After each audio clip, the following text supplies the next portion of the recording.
There's no better feeling for a linebacker than making an open field tackle. Unless it's a turnover and a touchdown. Ball is fumbled, it's in the air, it's on the ground, it's picked up by Kalmus, he's at the 10, to the 5, touchdown Oklahoma! Today, Kansas State challenges Rocky Kalmus and the fierce Oklahoma defense. The Wildcats are rushing for more than 300 yards a game. And for balance, K-State features Aaron Lockett. Let the conference games begin.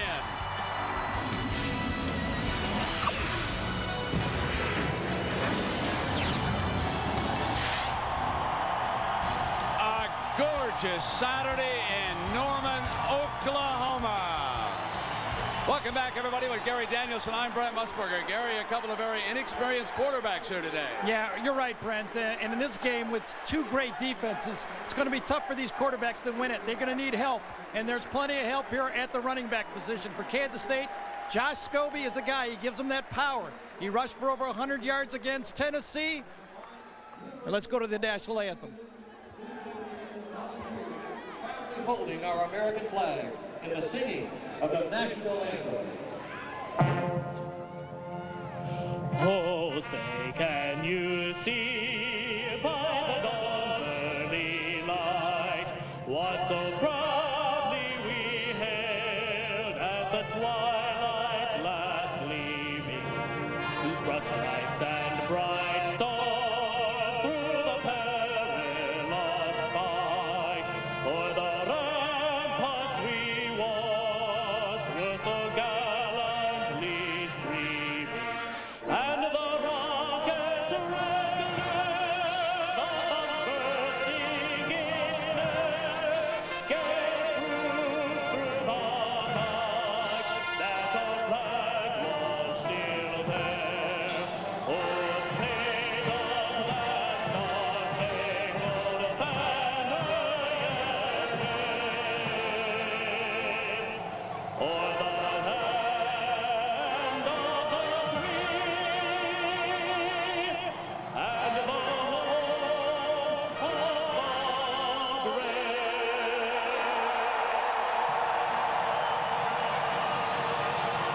Remember this about the great fans in Oklahoma.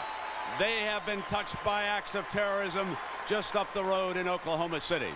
Now back to our ball game between Kansas State and Oklahoma. Let's return to Josh Scobie. You were talking about him, Gary. Now, Brent, he's a brilliant back, and he did it not just against weak competition. He did it against Tennessee in the bowl game, USC in the first game. Oklahoma has to zero in on that power, but Oklahoma has help too. Quentin Griffin, this might be the shotgun, this might be the spread, but if you don't stop Quentin Griffin and all the different ways he gets the ball, you're not going to stop this great offense for Oklahoma. So there are the two big running backs. A sellout crowd getting ready for Kansas State and Oklahoma. The kickoff is next.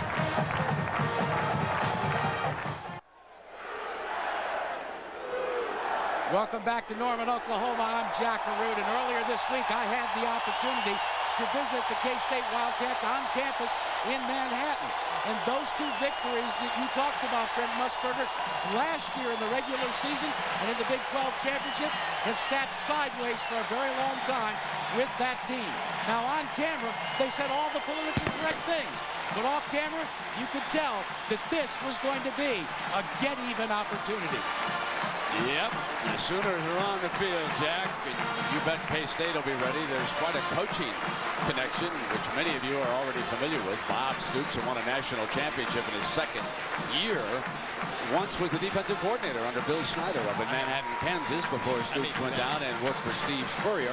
And in 2+ years, Stoops is 23-5 with the Oklahoma Sooners. Kansas State won the toss. They have elected to defer, which means that Nate Hibble and the OU offense will have the first possession of this game. There will be a breeze blowing from behind the backs of Kansas State, and they will hope, of course, to bury the kickoff as deeply as they can in the end zone. Snyder is one of those coaches who stresses field position, and field position, and he will have the wind at his back here to start the first quarter. So we are just about set to go here. And Nate Hibble the junior transfer from Georgia, coming out. And Gary asked him what's important early here against K-State. I think the number one key is to take care of the football. I mean, you know, that's one of our goals, is to limit turnovers, no turnovers. You know, I've got to be smart with the football. We've got to hang on to it. So Hibble and the offense will have the ball first, and they'll be matched against the Kansas State defense. John McGraw, he's a walk-on from Manhattan, Kansas, and we asked the free safety about stopping OU's tremendous offense. I think the most important thing that we can do, and what we learned from last year, is you've got to be assignment sound, and everyone's got to be on the same page, knowing the call, knowing what they need to do on every snap. Because of how they spread it out, one breakdown and they're out the gate. Now when they get the ball, Bill Snyder's offensive philosophy at K-State is this. We've never entered a ball game where we didn't feel like we wanted to have some balance in our offense. It doesn't always play out that way, and I think there comes a point in time in any ball game that you are provided some opportunities to do certain things, and certain opportunities are taken away from you. Maybe the best prepared coach this side of, well, Dick Vermeil. Like Vermeil, one of the workaholics. And Travis Brown. Just a short time ago, Coach Snyder told our Jackaroot down on the field, it was about an hour ago actually, said, I'm not too sure what I'm going to do with the kicking yet. Remember, he sat Jared Bright down. Antoine Savage and Curtis Fagan are back deep for the Sooners, and we'll be underway. What a gorgeous day for football, except for that little breeze, which could affect the ball game. And there is Savage coming out from the end zone. Allen, 20, down at the 25-yard line. And Nate Hibble will be working with this multi-talented look. Quentin Griffin will have to be a blitz control blocker today. I know he's short, but he's very compact, solid blocker. Look at the number of targets for Hibble, how they spread the ball around, and look how young they are. Josh Norman, the only senior in that group, behind Frank Romero, their All-American defensive tackle. And keep an eye, folks, on number 50, Vince Carter, the true freshman's first start. Josh Smith is out with an injury. That is a key focal point. And Carter right now has to identify always the middle linebacker. They leave it open, and even front from the shotgun, and he completes his first pass, and it is out of bounds. Mark Clayton, and this is the Kansas State defense will be featured today. Newman delivered the hit over there on the corner. He's a sprinter. So Tank Reese, you'll see him in an odd front. He's a JUCO impact player, only 5'11". He will try to duel away with the new center for K-State. Ben Lieber, defensive ringleader, number 52, and we've already talked about John McGraw in the backfield and the first running play. And so it is third down as McGraw, whom we just talked about, comes up and makes that hit right now.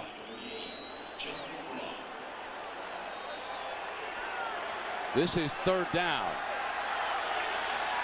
So far, Brent, Kansas State has not put anyone over the center yet. Maybe they didn't know there was going to be a change at center. Let's see if Phil Bennett makes that adjustment. Still not there. Now they walk the middle linebacker up on Carter, and he identifies him immediately. You can tell that's his responsibility. Now he backs out. They throw for the first down, almost intercepted. Derek Yates had a hand on the ball, the nickelback, and folks, that's 3 and out. Snyder, Bennett, and K-State have got to be ecstatic. They get the ball with the wind at their back immediately in the first quarter. Here's the talented Jeff Ferguson. He helped upset Florida State in that tremendous Orange Bowl, burying the Seminoles repeatedly inside the 10-yard line, and a very dangerous Aaron Lockett. Ferguson into this breeze. They blocked one of his punts a year ago in Manhattan, K-State did. Here comes the talented Lockett. Nothing doing. Great coverage downfield that time. Trent Smith, the tight end from Clinton, Oklahoma, rips him down. Now here is L. Roberson, and we asked him about the first series for K-State. just to take everything slow. I mean, and just get a feel for the game and get a feel for what they're trying to do. I mean, and know their personnel and things like that. I mean, and just drive the ball down and score. Matched against Rocky Kalmus. Remember, they featured Josh Scobie. He grew up just down the highway in Oklahoma City. He's number 1. There's Roberson, number 3, moving in behind center. Play call from the sidelines. Snyder will try to settle the offense down. Here's Scobie on a little delay, and the Sooners were ready for their first play. Kalmus in on his first stop of the game. And Kalmus talked about defending the Wildcats here today. They have many run games, and they do a lot of fold to get you out of your gap and out of position. And it's going to be key to reading the guards and seeing the pullers and watching the fullback's path to see what kind of run they're playing. Scobie with no gain on first down. There is number 20, was also a great high school fullback in Jinx, Oklahoma. And they're confused, the linebackers were. Here comes Scobie. You could see the linebackers jumping around late, and Jimmy Wilkerson, now a defensive end, makes the stop. The backs and receivers line up this way. You can see Scobie's average in behind that squat, powerful Cartwright. Look at the huge target the tight end is. 6'7", you better believe. He'll be moving down the middle. And the offensive line, Eby has been a center, a tackle, and today a guard. So he certainly is the most versatile of the offensive linemen as they come up now and sit down, trying to open holes. Now they've got a 3rd down and long. And they line up in the shotgun. OU shows blitz. They're coming. And they got the quarterback draw buried. It's 3 and out for K-State. Brandon Everidge, number 7, the safety. Oklahoma comes with a 3-man line, but they blitz off it. They keep their linebackers in. Kalmus blitzes, Lieber blitzes, Everidge blitzes. Bob Stoops giving this Kansas State defense a lot of different looks. Offense, excuse me, a lot of different looks. So Travis Brown out of Overland Park, Kansas, stays in the punt.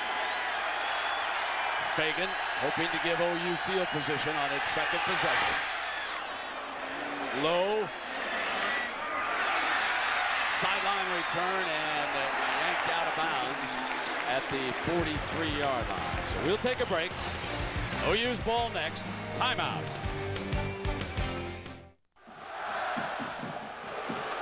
We are back, and in that punt exchange, Oklahoma picked up field position. They'll be near midfield, and that shows you just how talented, Gary, that Jeff Ferguson is into the win advantage Oklahoma. He absolutely did. He hit a boomer into it, and it is a strong wind. The wind is going from your TV set this direction right into the face of Oklahoma there. Toss play to Griffin. They try to get the corner. Nothing doing. Fierce tackling by Kansas State. Josh Buell, the linebacker. Now it's time for Dodge Game Solutions. Well, Brent, to win this game, of course, you got to have play from your quarterback. If one of your quarterbacks have a terrible game, and we'll look at that comparison throughout, going to be a tough time to win. The tailbacks have to produce yardage. That'll make it easy for those receivers. And then the kicking game. In this game, 2 great coaches, 2 great defenses. You can't give an edge to the other team in the kicking game. 2nd down and 10. No safety deep at all. Everybody within 5 yards of the line of scrimmage. Looking underneath, incomplete. And that was outstanding coverage that time by Ben Lieber, the senior linebacker from Vermillion, South Dakota. He did an outstanding job of sticking with the receiver, Quentin Griffin, coming out of the backfield. And we all know how talented Griffin is as a receiver. He's a leading receiver for OU. Lieber's right here. He's got his eyes on that guy right there. That's Quentin Griffin. That's his job. Take away the easy throws. Look at that. Got him all over. He actually even has them bracketed right there. And then he grabs him and grabs him with the jersey. That counts. Yes, you can do that. Zazier in for a sport coat. 3rd down and 10. And again, the safeties press the line of scrimmage. And they splits one of them. That's going to be out of bounds and picked off. What a great catch by Newman, the speedster from Salina, Kansas. The junior picked it off. The receiver was out of bounds, and Newman stuck with it, and we've got our first turnover. It's really a poor job by the receiver this time. I think it was Woolfolk. Let the corner really beat him to the spot. Hibble's throwing his ball up. He's depending on the receiver to get position. Look at this. Cuts him right off. Woolfolk, Newman makes the play, and Newman, who scored a touchdown on a kick block punt last year, scores first in this game with a big interception. So Oklahoma without a first down in its first 2 possessions of the game. Now Roberson and Kansas State will try it again off a play fake. Time, the middle is open. There is a penalty flag down. The gain was about 9 yards, throwing to Scobie out of the backfield, but there is a penalty marker.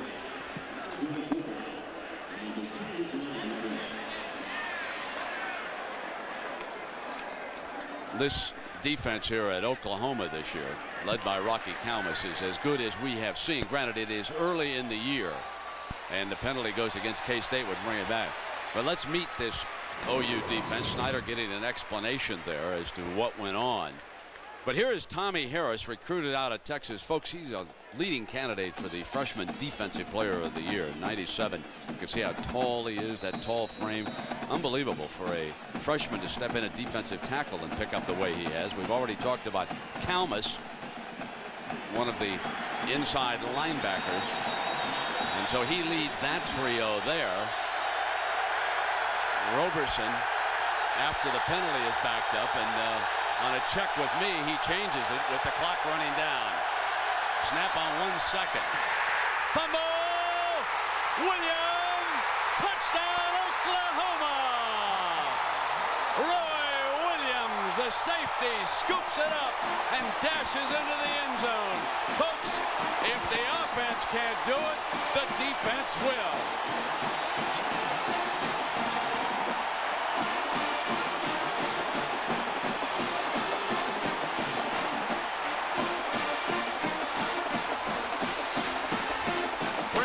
Was a check with me. The back went to the right, the quarterback went to the left. The quarterback, Roberson, turns to pitch. Disaster. Tim Duncan, the left-footed kicker, makes it 7-0. And Roberson and the K-State offense are under the gun. Take a look at what Gary told you, and that leaves the defender uncovered. Roberson, the only player moving to the left. And OU makes him pay for that mistake. Timeout.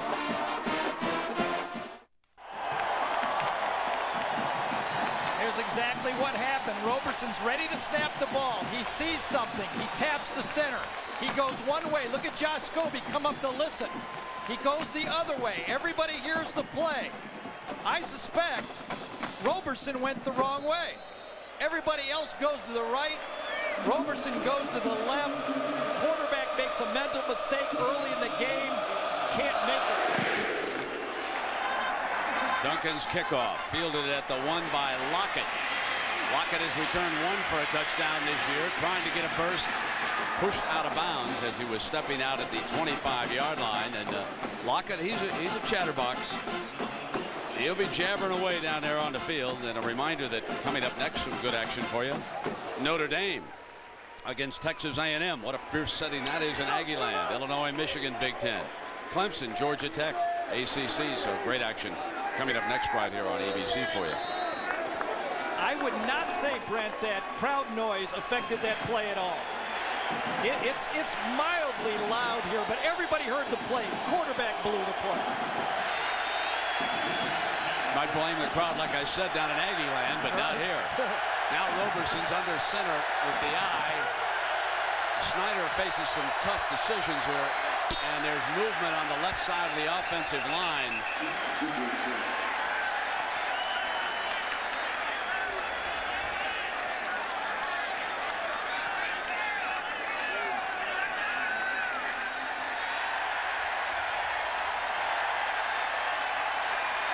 So the mistakes mounting against the K-State offense. Now, again, we talked about Tommy Harris. We got Heineke, Klein, and Wilkerson up front. The linebackers, Kalmus, he is the ringleader of them. But take a look at the rest of them, folks. Teddy Lehman for a linebacker. In the Oklahoma High School 100 meters, he was in second place. And we'll see all 5 in the defensive backfield. And Andre Woolfolk is 6'2". You imagine how much the NFL would pay in bonus dollars to a 6'2 corner. There's a quarterback draw. And OU has jumped all over Roberson. That's average again. The Oklahoma defense strikes first here at Owen Field. And the unbeaten Sooners, who have won 16 in a row, with the quarterback making a mistake. The ball is scooped up by Williams and dashes in. It was Jimmy Wilkerson who had been moved to that defensive end spot, who jumped on Roberson coming down the line. And it was an 18-yard, officially an 18-yard touchdown for Williams. On second down, they come back to Stobie. Powerful run and well blocked. And Jack, that touchdown was a gimme. Indeed it was, Brent, and it made co-defensive coordinators Brent Venables and Mike Stoops smile wide smiles. Why? Because all week they urged the OU fans to get off their hands.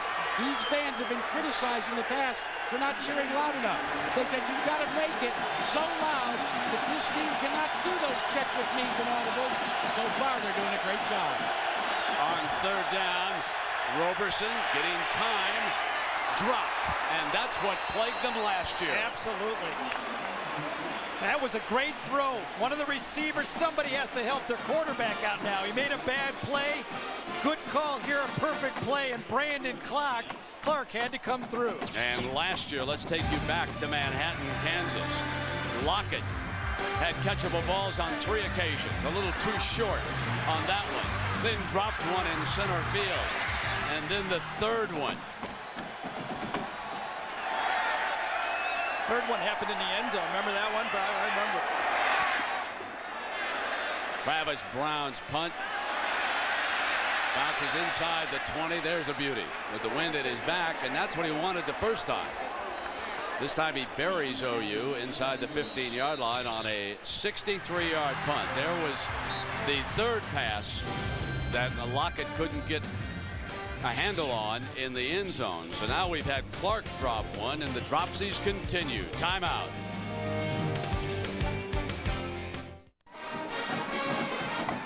Settling in for a defensive war. We haven't had a first down in this game. We've had more touchdowns than first downs. And the touchdown, of course, scored by the OU defense. Now here's the third series with number 8, Nate Hibble from Hazelhurst, Georgia. Back in the shotgun, and it is stopped by the officials prior to the snap. Big 12 officiating crew. And timeout has been called. Randy Crystal signals it, and there were 12 defensive players on the field. So another K-State mistake. An ABC Sports presentation of college football is brought to you by Dodge. You can take life as it comes, or you can grab life by the horns. Dodge. Budweiser, with that crisp, clean, refreshing taste you find in no other beer. And Morgan Stanley, formerly Morgan Stanley Dean Witter. Move your money, get well connected. The last timeout by Kansas State is a little more understandable of a mistake. Phil Bennett, defensive coordinator, especially on a change of possession, is trying to keep 12 or 13 players on the field and then match up as Oklahoma comes out. Look, there's the huddle right there. And as Phil Bennett watches, he's trying to match up personnel. As you see right there, standing up Deron Tyler, he's another corner right there. Derek Yates, another safety, is trying to know whether they got 2 tight ends, 5 wide receivers, or what. So that's a little chess game that's going on between Mark Mangino and Phil Bennett. Offensive coordinator and defensive coordinator of the 2 teams. New running back for OU. Ronaldo works as Mangino looks on, having called the play. He'll be in there with Griffin. Split backs and that inside handoff to Works. Now Works was demoted on the depth chart behind Jared Estes this week, but obviously he moved back up. And what are the offensive priorities? Well, here? you know, Brent, these 2 teams are so different this year. Kansas State runs the whole gamut. Power, option, finesse with the draws and the screens, the play action. The last thing they want to do is throw the ball from the pocket. But look at Oklahoma. Don't even have a power game.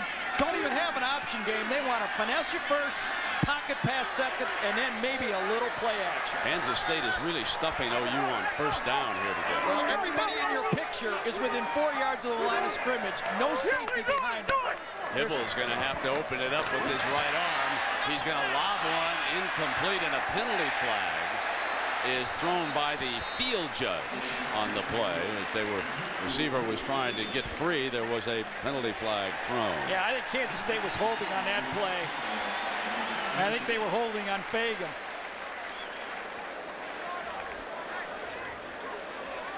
So there's our first down of the game, and it comes via a penalty.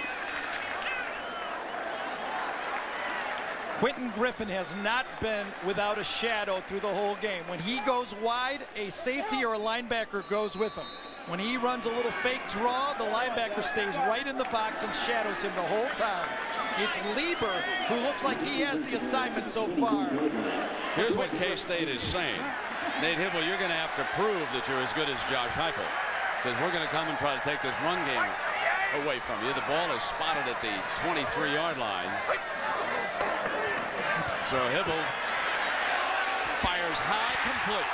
And that is a first down to the 40-yard line as Curtis Fagan catches the pass. Very simple pass route. Receiver runs the dig route, coming squaring in right here.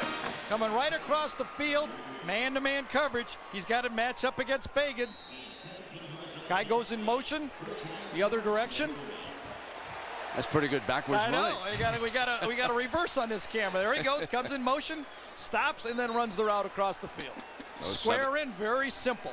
17-yard gain, so now a penalty and a pass. Back-to-back first downs for the Sooners. Griffin switches over to the left-hand side of Hibble. Our blocker, Romero, is incomplete. Ball was thrown high to Mark Clayton out of Arlington, Texas, redshirt freshman. Nate Hibble has to take what the defense is giving to him right now. The defense is giving the receivers in the flat. They're trying to bracket those guys over the middle and in the curl area. Nate Hibble has to talk to Chuck Long, the passing coordinator and the quarterback coach. Chuck has to tell him, Nate, be patient, take what they're giving you. Hibble starts out only 2 of 6. 21 yards, facing a 2nd and 10, ball on the 40-yard line.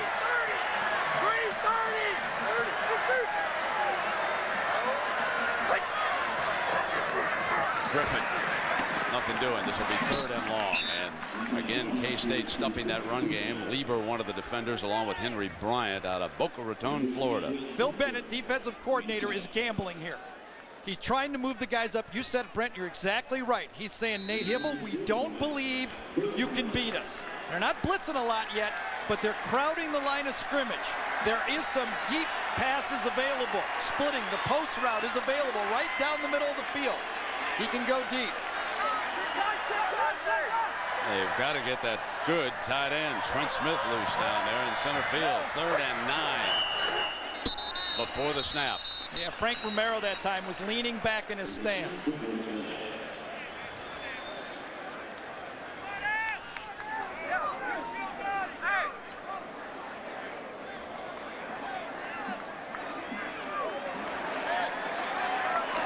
Bob Stoops settling in for what looks like a defensive war here today against his former employer.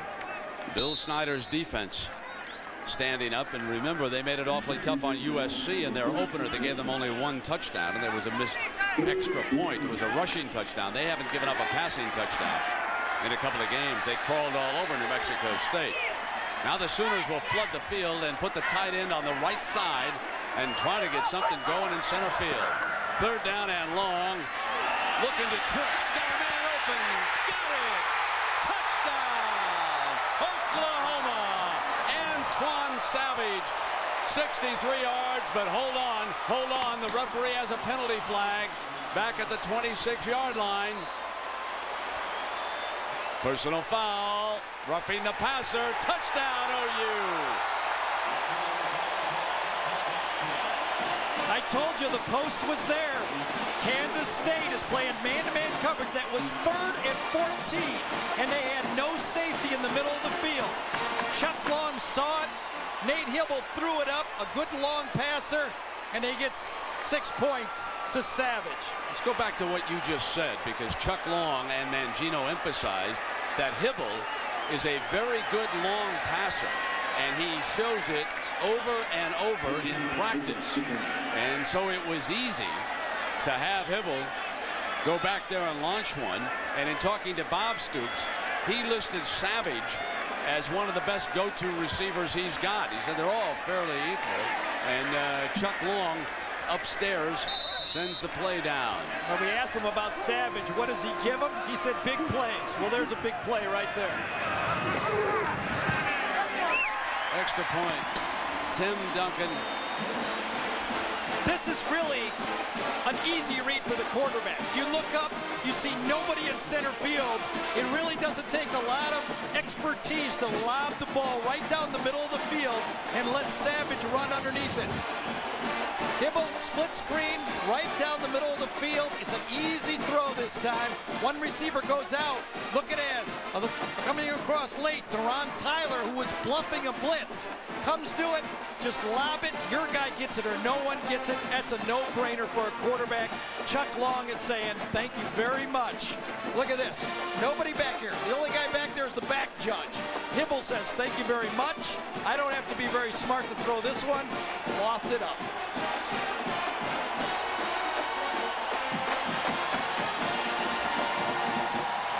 Pretty play. Yeah, Savage for the touchdown. 63 yards on 3rd and 13. And heats on the K-State offense now. Duncan, ball on the tee. They're determined not to lock it out.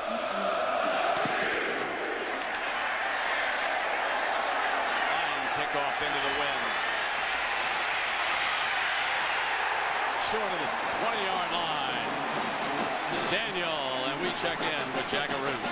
Brett, there you're looking at the Golden Diamond number ring, that #1 ring, the national championship ring that every Oklahoma Sooner player and coach received for their win in the FedEx Orange Bowl. But if you look, none of them wear them. As a team, they decided to put them in their box, keep them there, because they say they want a matching one at the end of this season. Roberson back under center, and this time he's down 14 points. Keeps it himself. Strong little run out to the 23-yard line. Well, you know, we asked Stoops, how do you beat Kansas State? And here's what Coach had to say. You've got to play physical with them. You have to be tough. You have to play with discipline and responsibilities. And you have to play well in the kicking game. And you might add intelligence in the offensive game. Chuck Long and Mark Mangino, along with Nate Hibble with that long touchdown pass. Here's Roberson, the quarterback keeper. Outstanding runner. Breaks free down at the 40-yard line. Mike Stoops and Brent Venables said every play they have a quarterback keep off of it. This time, you see it, there's Harris right there, number 97, the nose tackle. Fake to the fullback, Cartwright, and then follow right behind him. This guy, Al Robeson, rushed for over 100 yards against USC. The first quarterback to do it since the Big 12 championship in 1998. Kansas State. 16 on that play. Moves it near the 40-yard line. Play fake Roberson. Stands in on the rush, throws a lollipop, incomplete. Hit on the release, and Kalmus in on the quarterback. Mental mistake by Roberson that time. Fullback was wide open right away. He's the #1 player. You've got a linebacker like Kalmus who's very aggressive. Actually, Kalmus blew his assignment on this one. He had the fullback. He ends up getting the knockdown on the quarterback. Fullback was 20 yards open in the flat. Linebacker to that side is the third man out. That's the fullback. They might have been crossing Lehman with him, Gary, that time with Lehman's speed. 2nd down and 10. Here's Roberson. High. Got it in midfield, and a penalty flag is down. I wonder if there wasn't a face mask reach in on that. First down inside the 45-yard line. Aaron Luckadoo grew up in Tulsa, Oklahoma, makes the grab. You can see Roberson's got a good arm. That time it was well run by Lockett. He went past the first down line marker and turned around, and Roberson put it right on the numbers. It's a 19-yard gain if it stands. He was going to pick the flag up, and then he threw it back down. Yeah, I'm not sure. I thought maybe the receivers were so close together they might have called offensive pass interference on that one. Pass interference on the offense. Oh, my. That's what I thought happened. The two receivers right here go, watch, right at the end of this play, they cross right at the, there's a jam downfield. Boy, I don't know about that one. I don't know. He got taken on by Everidge. That's just a really bad call. That's a horrible call. And that's a first down play, and look at the difference in yardage. What was he looking at? Everidge jammed the receiver. I saw those two guys collide, and that's where the flag came out. Bad call so far. Kansas State, huge, almost what, 25-yard difference in field position and a first down. That's 4 penalties against K-State now for 35 yards. They're already down 14 points. Now facing a 2nd and 25, and I'm sort of wondering why Snyder didn't get upset over there on the sideline. It happened basically right in front of their bench. Roberson keeps, I'm going to take another look at this. Now watch and see if the safety doesn't come up like Gary pointed out. Yes, absolutely. He jams him. Everidge, the safety, who's not a cover man, kind of takes on, you know, when the receiver ducked his head that time, I think that's what the referee saw. And that's what he called, but he caught it out of the side of his eye that time, and he did not make the proper call. 3rd down and 21. Hard to blow a call that happens right in front of you like that. My, that was a bad one. 3rd down, Tommy Harris. Roberson dances free. Out of bounds and incomplete. There's number 7 again, folks. Remember his name, Brandon Everidge, out of Granger, Texas. Everidge had a lot of those tackles against Air Force, but he's a great one coming up and filling. Someday he'll be playing on Monday night. And this Monday it'll be the New York Jets. They're undefeated, I'm told, in their last 4 appearances on Monday Night Football. And they'll play the San Francisco 49ers. Jeff Garcia is slowly becoming one of the better quarterbacks in the NFL. Travis Brown back to punt.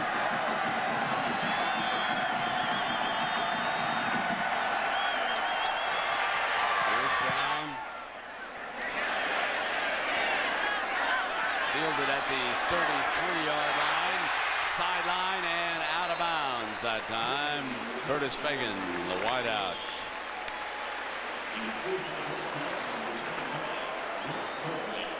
Again, great field position because of good defense and that penalty. Let's check in with New York and John Saunders. Brent, it's time for the Coors Light update. Michigan State facing Northwestern. Zach Kustok, nice touch on this ball to Kunle Patrick. 22 yards as he hauls it in the end zone. And right now, Northwestern are leading 14-7. Brent. Wide open early, and wonder, Gary, if Simmons is able to play a wide receiver for the Wildcats. He underwent finger surgery as OU comes out here. 1st and 10 from the 46-yard line. Got protection, fires, complete inside the 40-yard line. Fagan. This is almost a no-read game for Hibble. He knows what he's getting every time. It's man-to-man coverage. Coming out, coming to the sideline, nobody out there. This is like one-on-one in practice. Just throw the ball. Fagans tries to go for the interception. He's very fortunate that that guy, Fagan, did not stay up because that could have been a touchdown if he keeps his feet. No safeties. There's no one deeper than 5 yards. Hibble is 4 of 8 for 99 yards. Griffin inside the 35-yard line. And I think the game plan is to stop Quentin Griffin. Now, to stop Quentin Griffin. They're giving up the possibility of the big plays. Hibble has come through. Those great receivers for Oklahoma are tough to match up. And so far, Kansas State cannot match up. It's a 2-touchdown difference already, and there's 2:15 left in the first quarter. K-State badly needs a stop.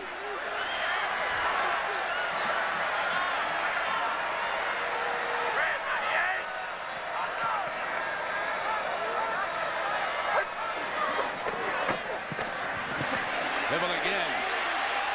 High, incomplete. The tight end Smith was the intended target that time, and Milton Proctor, the safety from St. Louis, was the defender. Justin Montgomery putting pretty good heat on that time for the Wildcats. Quentin Griffin right here. Watch him come up and take on the blitz. He's not big, but the coaches said he will come up and stick you. Look at that. Coming up and taking on the linebacker Buell that time. That's a good job from the little scat back. Stuck right with him, too. Absolutely. Very powerful lower body legs when you look at Griffin during practice. This is 3rd down and 5 for the Sooners. Hit on the release, end zone, incomplete, and he was hit by Ben Lieber, the linebacker, on the release, and that threw him off. Tried to get the ball deep on the post again. It's so inviting. Smith is just over here. He's going to come right down right there, and Lieber's going to come inside to get the hit inside. Number 52 comes around the corner. He's spying a bit, but it takes so long for Hibble to throw the ball. He has a chance to get a hit on the quarterback. The big tight end couldn't get to it. Big field goal attempt coming up for Timmy Duncan. 52 yards against the breeze. The backup quarterback, Jason White's the holder. And the clock ran down, I believe. Delay on the offense, 5-yard penalty, remains 4th down. Rather than a 57-yarder, I would expect them to punt now. I think you go with the punt game now. I think you might have wanted to go with the punt anyway in that situation. Well, he might have been telling Duncan to punt it. Yeah, I think they might have had a gimmick snap on. And let him try to drop it inside. Now they'll go ahead and send Ferguson out on the field. So here's number 83. You're going to get a lot of stops when you play 11-man near the line of scrimmage, but you're going to give up big plays. So Kansas State must score some points because they can't stand up defense all game and stop this passing game. On the last series, Roberson looked awfully good as a runner, didn't he? Yep. Aiming for the corner, the bounce, the spin, in the end zone and coming out on the 20-yard line. Gunner just couldn't quite get there, and we check in with Jackaroo. Jack? Well, Gary Danielson, I know when you played professional ball, you probably didn't have a playbook this thick. But indeed, that's the size of the playbook that the Kansas State Wildcats have to look at week in and week out. Now, how does it compare to Manhattan, Kansas? Well, here's the phone book for Manhattan. No comparison at all, at least in my estimation. Jack, the last time you did that, you got Ron Hudson in trouble because Snyder called him into the office and said, "What's Jackaroo doing with my playbook over there?" He said, "Coach, come on, that's an empty notebook. He just measured the size." Kansas State is on balance this way. They like to run the option to the top of the screen. Option look nothing doing for number 3 as he tries to move down the line. There's big number 97, huh? What a pickup he was. You know how much Mac Brown and the Texas Longhorns wanted that youngster? Oh my, they lost their 2 very outstanding defensive tackles. Texas and OU next Saturday in Dallas, folks. Don't miss that one. Yeah, inside, when you're running an option, you're expecting that defensive tackle to be blocked. This time, Nick Leckie, number 53, the backside guard, didn't cut off that guy. But that's a tough assignment to cut him off. Lined up right over the center all day. There's the matchup. Here's 2nd down. Now Roberson fires. He does have a nice arm. Gary, you're exactly right on the far side. Short of the first down over there, and Straight makes the stop on Aaron Lockett. They do have a passing whiz out of Ricks, Idaho, a junior college out there. Mark Dunn, he's their backup quarterback, number 5. When we were at the Air Force Academy for that game against Oklahoma, the JV team had played against Ricks and Dunn. He hit him with 8 touchdown passes that day, and the young coaches at the Air Force Academy told us that he possesses one of the finest arms they've ever run into. So don't be surprised if sooner or later, especially if this score holds, that we don't see Dunn winging the ball, because Roberson's strength appears to be this, just keeping the ball, and he is short, I believe, of the first down there. Well, L. Roberson will continue to get better. Look at the difference from Roberson and when Bishop or Beasley he got was it, there. Gary. Yes, he got the first down on the option. But the difference in his game is Bishop, his first game in 1997 was against Northern Illinois. Beasley's first game in 99 was against Temple. First game for L. Roberson, USC. That's a big step up, and he has not got the reps in the game that he needs to get that arm going. First and 10.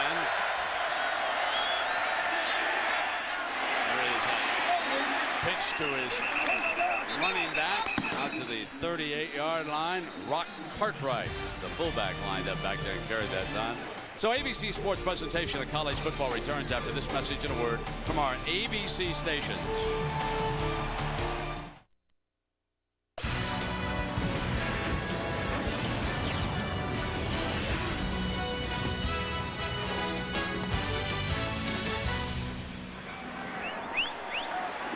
And we're back for the second quarter. Oklahoma 14, Kansas State nothing. A Big 12 conference game. You know who hasn't been a factor so far in this game? Rock Cartwright, the big fullback. He usually is running the ISO plays. He's usually hitting linebackers. So far, his name has only been called on the one option play when he ran it. They have to get him involved running the power game inside to get Josh Scobie those yards. Roberson 1 of 4 passing for 8 yards, but he's their leading rusher. He's rushed for 21 yards. Now on second down, got a man wide open. 35 inside the 30-yard line. Brandon Clark, who dropped a pass earlier for 33 yards, and it was blown coverage by OU that time. What a beautiful play off the option play that they've been running so well. This is the balance that Bill Snyder's going to try to get. You come down on the option, come this way, and then your slot guy sneaks right back in there. Watch the option. Come down a few steps, then come out and crease it right there. Beautiful throw, beautifully designed play. Best field position of the day. Can Kansas State cash in? Roberson on a late pitch and a penalty flag. Scobie for the end zone. Touchdown, but there's yellow flags all over the place on that one. One back by the line of scrimmage and one thrown downfield. Remember, wide receivers cannot go inside and crack back. That's usually what happens on one of those calls. Well, Kansas State's already been hit 4 times for 35 yards in penalties here.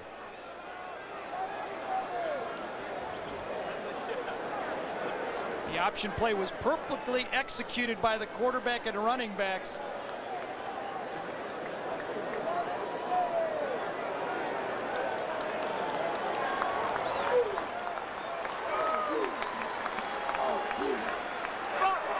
There's 2 fouls on the play. Both of them are holding. The hold that occurred behind the line will be enforced from the previous spot. 10-yard penalty, replay first down. So another penalty against Snyder. I thought they changed that rule. It was from the line of scrimmage. It is from the line of scrimmage. I bet it was on 97 because the backside guard is going to try to cut him off on this play. Let's see if it happens. Harris gets into the backfield. New center, Steve Washington, grabs him, tackles him. Both really not necessary on that option play that time. So it's first down and 20. The touchdown call back. And Roberson in deep trouble. Wrapped up by Barry Holyman, number 99 from Oklahoma City. Well, folks, especially Sooner fans, time for the Aflac trivia question. Which Oklahoma All-American rushed for 294 yards in a single game against K-State? Billy Sims, Joe Washington, Greg Pruitt, or Joe Don Looney? Oh, nice. It is the single game record. Okay. Here at Oklahoma, folks. See, if I was playing Who Wants to Be a Millionaire, I would see that Joe Don Looney just sticking out like a big blinking sign right there. Want a lifeline? Second down and 24. Yeah, can you find him, Joe Don Looney? They're on second down. Roberson blocked, juggled, incomplete, and Harris almost had an interception. So the OU defense puts the Sooners on the board first here in Norman, Oklahoma on a beautiful Saturday. And then the second touchdown.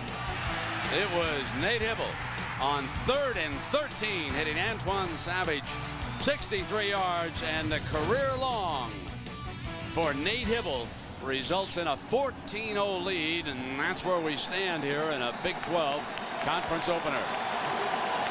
Roberson trying to drive K-State, and the coaches trying to urge the crowd here at Owen Field, and with the clock running down, K-State needs a timeout. They'll have to talk about it. 25-second clock was running down, and we'll take a timeout.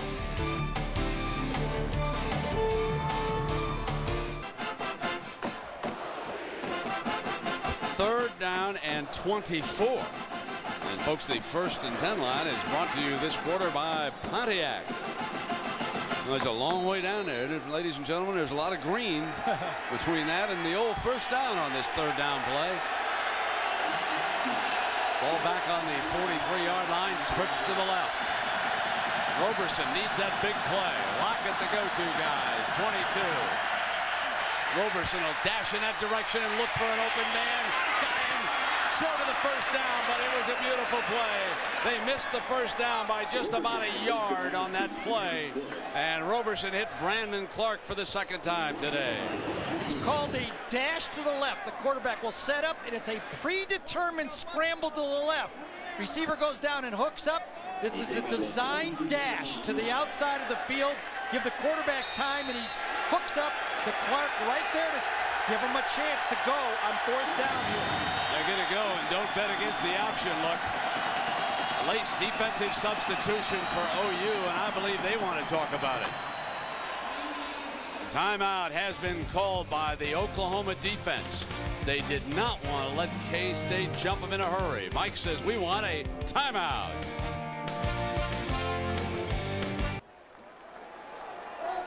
Well, we are back for 4th and 1 for the Kansas State Wildcats. They trail OU by a couple of touchdowns. So they need to convert here for the first time. Huge, huge play for Kansas State right now.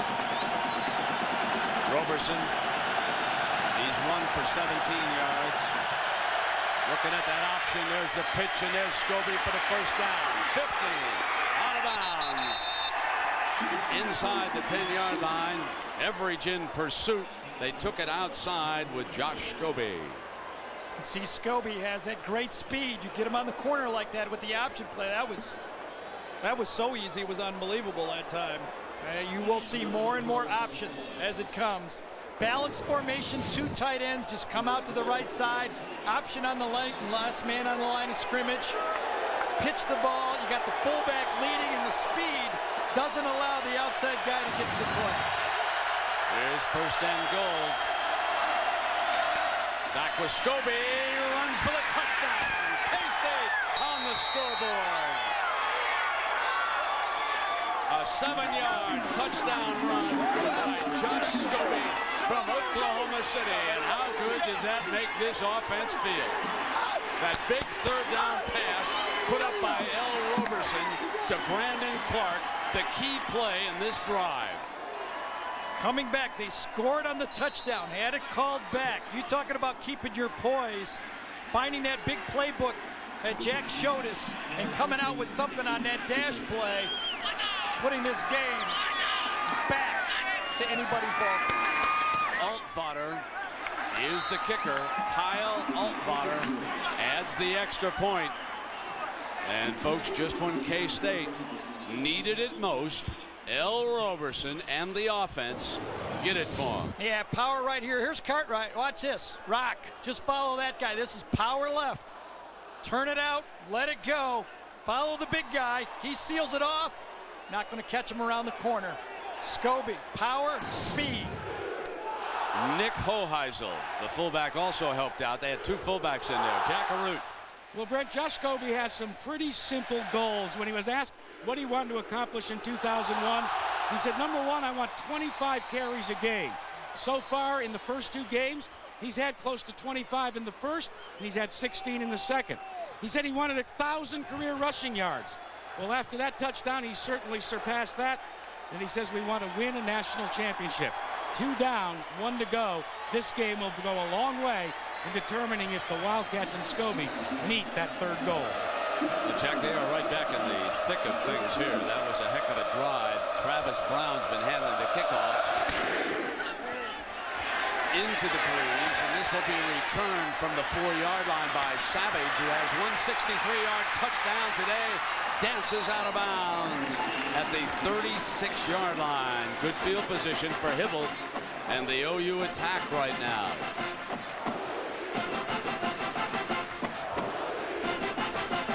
Well, earlier we asked you the Aflac trivia question. Which Oklahoma All-American rushed for 294 yards in a single game? Do you like Sims, Washington, Pruitt, or Joe Don Looney? Well, here's the answer, folks.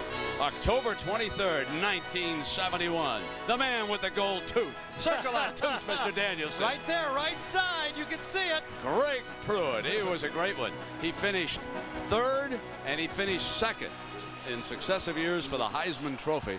Great running back. Here comes that old end-around look, and K-State ready for it, and they eat it up. At the 29-yard line, Fagan on the end around, and Williams, Melvin Williams from St. Louis, along with Tank Reese, blow it up, and Mark Mangino's end around doesn't work. Brent, you remember the Air Force game when Mangino said, you know what? They're not giving us Oklahoma. No penalty yardage. First warning.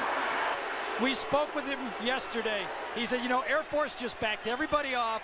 They challenged us to run, and I just said I'm going to start running the ball. Well, today, Mark Mangino's going to find out that Kansas State is not going to let them run any of those gimmick plays. Those quick screens, those little shovel passes, Quentin, they need to throw the ball and keep throwing the ball. They might have to throw it 60 times today.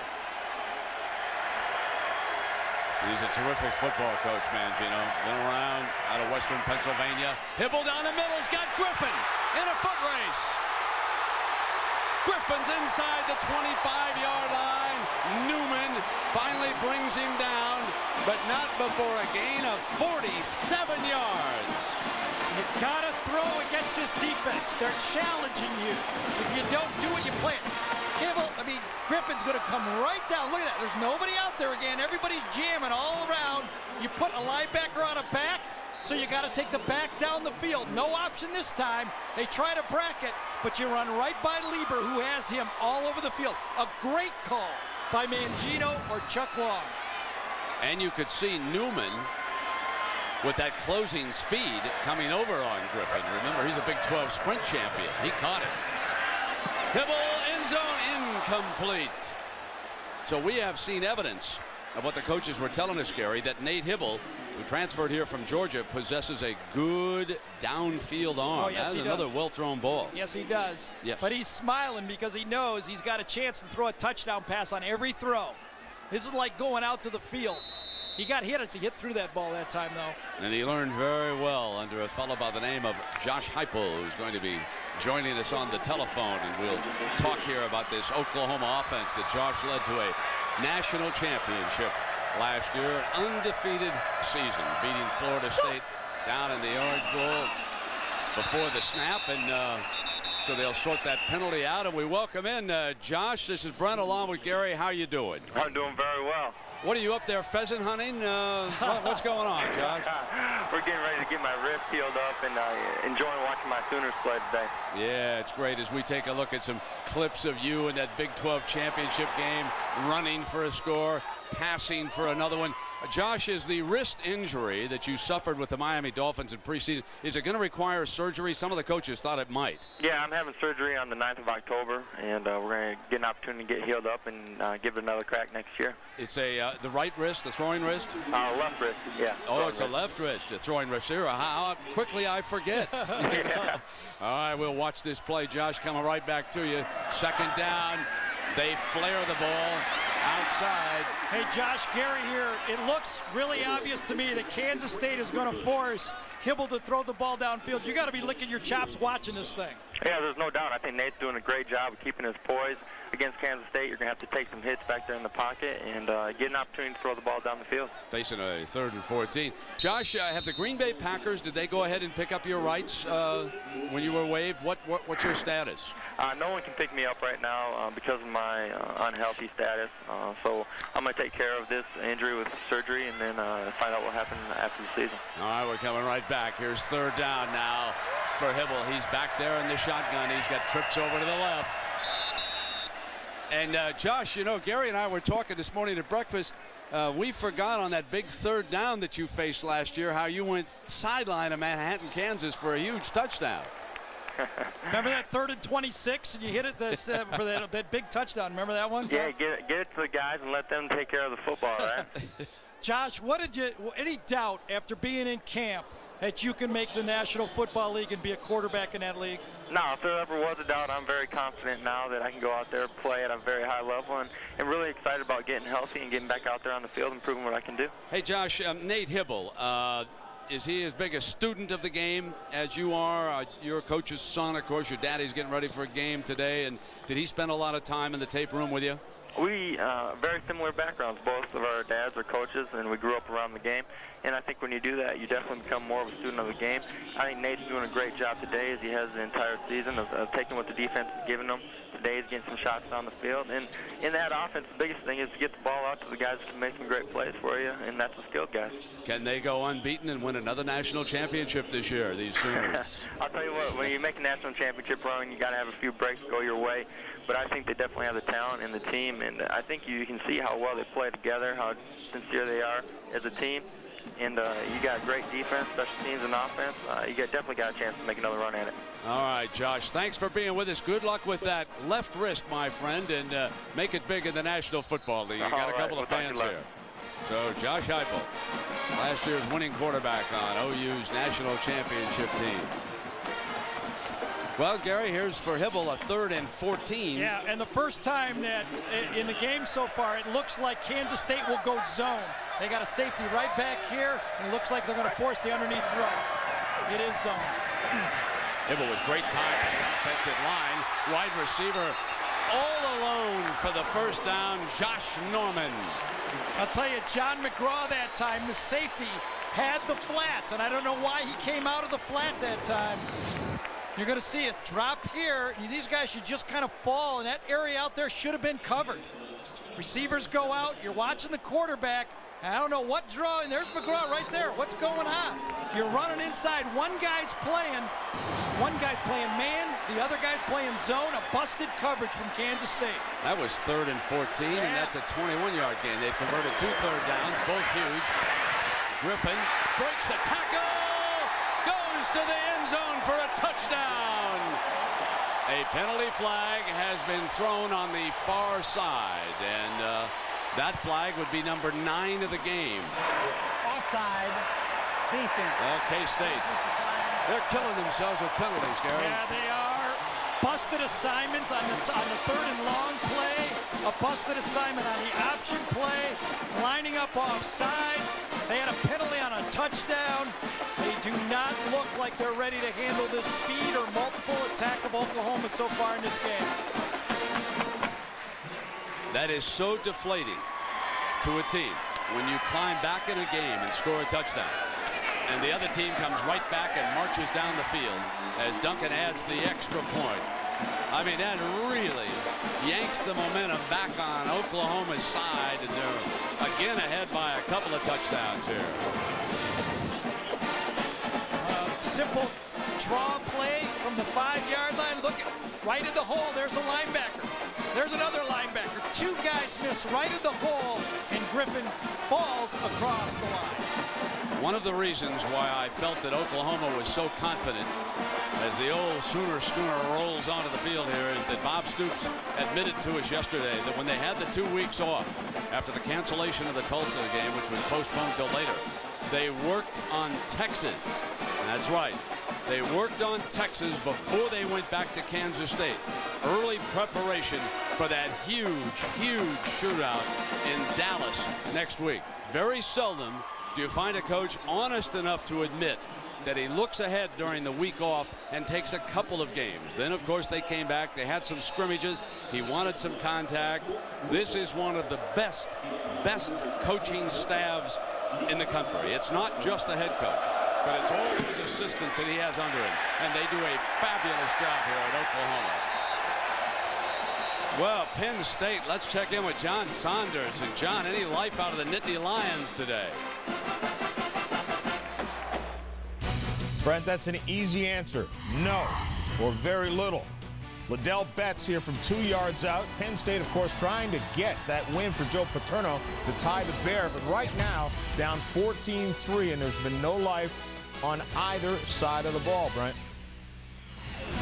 Oh, man, that's awful. They're a 10-point underdog. He in that teased game. you. You thought that was going to be a Penn State highlight. That was Bobby Goodrich. He said to me, let's go for a Penn State update. You know, you were ready. Bobby was teeing me up here. He was yanking me around a little bit. First and 10 now. Here's Roberson, keeps it. Nothing doing as Brandon Moore, the Sam linebacker out of Freeport, New York, stays home and tackles the quarterback. Bill Snyder's trying every play in his playbook to keep this fast defense off balance. He knows they flow. He knows the safeties will come up and make tackles. So you're going to see a lot of misdirection, a lot of option plays to try to use that speed against them. Second down. Roberson searching. Has good protection. And then through that one hopper, which you said in the early game against SC, he went back and started throwing some one-hoppers. He started out a little early in that game throwing high. Then he had some problems, and all of a sudden he quickened up his pace. And you could see right there, he threw the ball before he was ready, and he threw it right into the ground again. Third and long, very difficult time for a young quarterback backed up on your own 20. This is where you can't make another mistake. Here's your third down. That OU defense will be looking turnover. Here's Roberson. Deep middle open. He's got him again, Brandon Clark. To the 22-yard line before Roy Williams tackles him from behind. How about Roberson? This is pretty impressive right here. Great pass protection, number one. Great pass protection, number one. Then the big guys go right down here, but watch how long Roberson stays in the pocket and hangs with this. Zone defense, the big receiver goes right down the middle. Two guys in. One receiver goes across, the other receiver goes deep. The zone breaks down, and the safety that time, Roy Williams, tries to poke it loose, but can't get it. Everidge bit on the other side, Gary, and they rolled Clark right through where the free safety was that time. And Clark with 3 catches for 114 yards after that 58-yard reception. That was as big as the Quentin Griffin pass over the middle. You remember that little play? This was a called play. That's great coaching. Give it to Ron Hudson and Bill Snyder. A scoring drive here with 9:45 to go. And K-State may be in this one for a long time. And, Jack, what about this young man, Brandon Clark? Well, Brent, I ran into Brandon's family, his extended family. Aunts, uncles, mom, and dad, they all traveled up from Valley Center, Kansas. Earlier today, they weren't sure if Brandon was going to play. It seems that Brandon was slightly injured in that New Mexico State game, had a tendon problem. When they got there, they saw Brandon. He gave the thumbs up and said, Mom, Dad, I think I'm going to have a big game. And big game he's having with 3 catches for 114 yards. He got the ball on the scramble 1-1. That was on 3rd and long, and this is the long pass down the middle. Very well designed play right there. One receiver breaks in, the other receiver breaks behind him. Very well called play. Now they line Scobie up in a slot. Run the quarterback draw out of it. Roberson, daylight, behind the blocker. Touchdown, K-State. Oh, we got a dandy brewing here, my friend. That's 22 yards for a touchdown. We got a young quarterback growing up right in front of our eyes right here. Well, Third down plays have been really big in this game. Both teams have given up big third down plays. But this time, another finesse play. Quarterback draw, spread the field out. Teddy Lehman overruns it.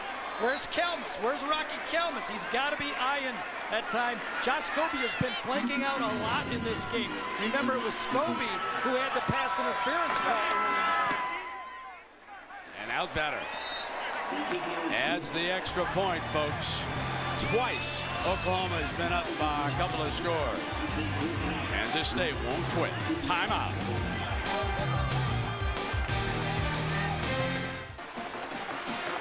Now it's time for the Pontiac drive summary. And Gary, two of the last 3 times the OU offense has got it on the board.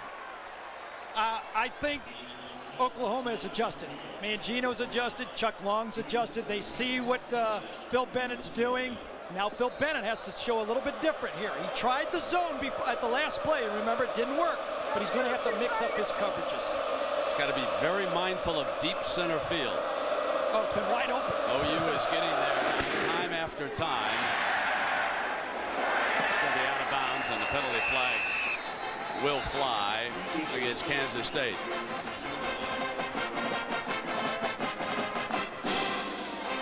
Well, Bill Snyder has done just a brilliant job of turning around.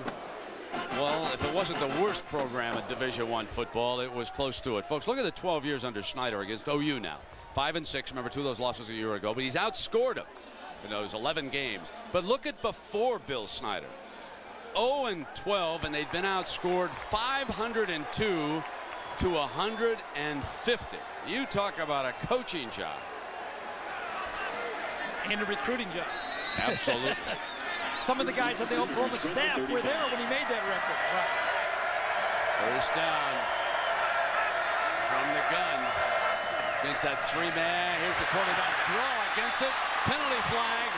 A penalty flag, and Hibble dashes across the 50. Remember, Josh Heupel used to call that quarterback draw occasionally, but this one is coming back, and that's a rare mistake committed by the Sooners on a big play. Well, you know, Quentin Griffin had such a big drive last time, and the guy is really a wonderful back and really the leader of this football team on offense. You got to stop him. Here's a little scouting report on him. Quentin Griffin, he's quick. He's like a quail. When you stop him and corner him, he goes any direction. He's like a quake. You know what that quake means? He's got a shake to him when you corner him. And Quattro, he's got that 4th gear. Well, that was hard. It took me a whole flight to figure out those things. This scouting report has been brought to you by Gary Danielson on behalf of Audi. And they get him the ball every way possible in this offense, and that's why Phil Bennett has tried to take him away. Nice adjustment by Oklahoma with that pass down the middle. That'll soften them up. So now Bennett under the gun. Same defense. 1st and 20. They press the line on Hibble. If you're going to do that, you got to get there. Complete, but not back to the line of scrimmage. Fagan, and Fagans from Irving, Texas, makes the play defensively. He might be their best all-around defensive back right there, number 21. Well, he had a couple interceptions against New Mexico State last week. Good football player, Gary. Yep. So the shootout here at Owen Field in Norman, Oklahoma. A Big 12 opener for K-State and Oklahoma with Jack Arute and Gary Danielson. I'm Brett Westberger. A beautiful day, sellout crowd, good football game. 2nd down and 12 for Hibble. Inside handoff to Griffin. Lever is among the defenders right there, and now it is time for our Pacific Life game summary as we take a look at how OU scored 3 times. The first, a defensive touchdown after a mental mistake, we think, by the K-State quarterback, Williams. Then it was Savvy, 63 yards, Hibble's longest pass. And then it was the big little man, Griffin, busting into the end zone for the touchdown. 3rd down and 9. They're coming with the blitz. Got one-on-one incomplete, but the blitz was bringing the heat that time. It was a safety blitz that time. John McGraw, the free safety, man-to-man all over the field. Corners, you got to stop them. Kansas State rushed one more guy, then Oklahoma could pick it up. There's the safety blitz. Lieber right there will come. That opens it up for the safety. You have to get rid of this ball quickly. That's what the shotgun gives you, an opportunity to throw the ball with the middle blitz.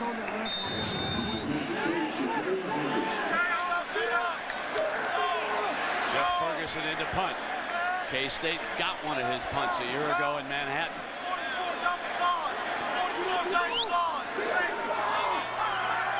Calling out assignments. Almost looked like he was going to take off. Thought better of it and angled it. K-State saying stay away from it.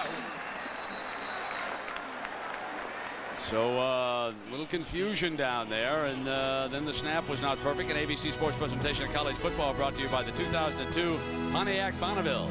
Luxury with attitude. Aflac.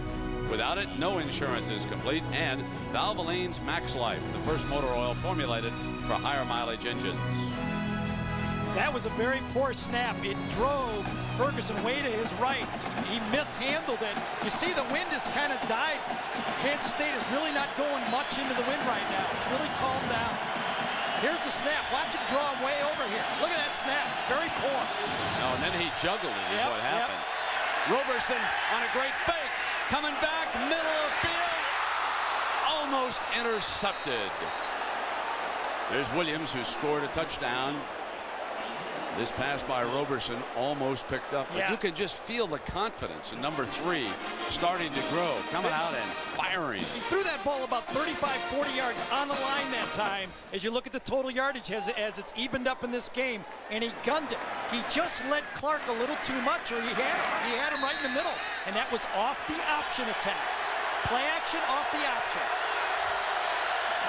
K-State comes back with 2nd and 10. Fake to Lockett. Roberson was going to cut back, but OU was ready for it. Jimmy Wilkerson converted from linebacker to defensive end, the sophomore from Omaha, Texas. Yeah, that's an interesting story about Wilkerson. Put him in practice. He was the nickel rush end. Every day in practice, he kept making more and more plays. Finally, Stoops and Venables said, let's just put him in there. He's a linebacker size, but he keeps making plays. And in the national championship game, he had 3 tackles and a pass deflection, so he's used to playing defensive end. K-State has converted 2 huge 3rd downs in this game. Here's another one needing 11. Roberson hit on the release for an incomplete pass, and the hit was by you-know-who, Jimmy Wilkerson. Again, he just continues, as Gary told you, to make play after play. He dominates this series. Roberson had decent time here. It was a deep zone, didn't have a lot of people open, hesitated, and Wilkerson comes in late to kind of get that hit just as Roberson let it go. Matt Martin didn't keep the rush man outside that time. He gave Wilkerson an inside alley, and with that speed, he closed hard. The tackle's got to keep him coming outside. This is Penguin. About the 42-yard line. Well, next Saturday, we got a dandy coming your way out of Dallas. Oklahoma, Texas. Remember the 63. I am sure that the Horn players, as soon as they finish that Texas Tech game today, that'll be up all over their locker room. The 63 the Sooners put on them a year ago in Dallas. Next week, 3:30 Eastern, 12:30 Pacific time. If OU wins this, that could be one of the games of the year. Now Nate Hibble. 3 receivers and 4 defensive backs right there covering the 3 guys. They run combos, sometimes they blitz. Here comes the blitz. High and incomplete, and it is 2nd down and 10. Penalty flag. It was a late flag. Derek Yates, the defender.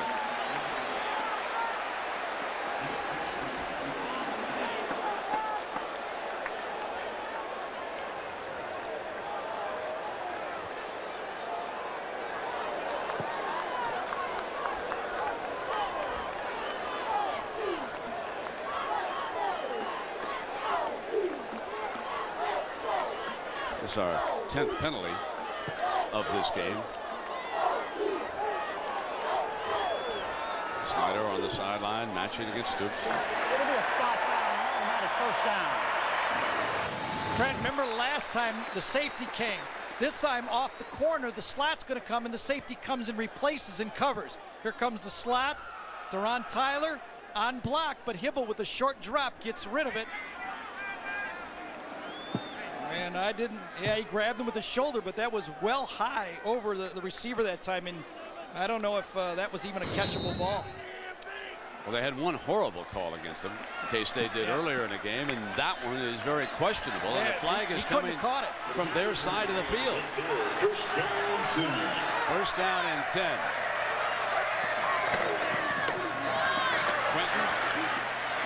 Quentin battles his way for 2 or 3 yards. Well, Quentin gets the ball, that time a little finesse play up the middle, but there's so many ways this offense can get the ball to Quentin Griffin. It's designed for this tailback. You can pitch it to him, little sweep action. You can draw it to him, and then you can throw it out of the backfield. And of course, near the goal line, he's got that power to run it. You have to design a defense to stop him. Quentin Griffin, the money guy on this defense. Texas remembers him. He hit the horns with 6 in that Dallas ambush a year ago. Hit on the release, incomplete. And that was number 52, Ben Lieber, the All-American candidate, rolling in. Phil Bennett is rolling the dice. It's going to be another safety blitz. Watch McGraw come in. Here's Lieber coming in, the same blitz that got him on 3rd down. Here comes McGraw. Lieber comes inside. This time they block the safety. That makes it even easier for the linebacker to come inside. The right guard blew the assignment. He went over to double the nose man to help Carter, and Lieber just rolled through that spot that time. Either way, someone's coming free. They've only got 5 blockers and 6 rushers. I think they're starting to expose the center problem down there with a freshman at center, and they're starting to gang up. Here comes again, right They here. walk the backer right in on him, and a timeout is called. It didn't take coaches long, folks. They sit up here in the box, and they tell Bennett down the field, look, they got a young center in there. He's just accounting for the middle linebacker. He's not even calling the line calls down there. Let's see if we can give him some mental problems.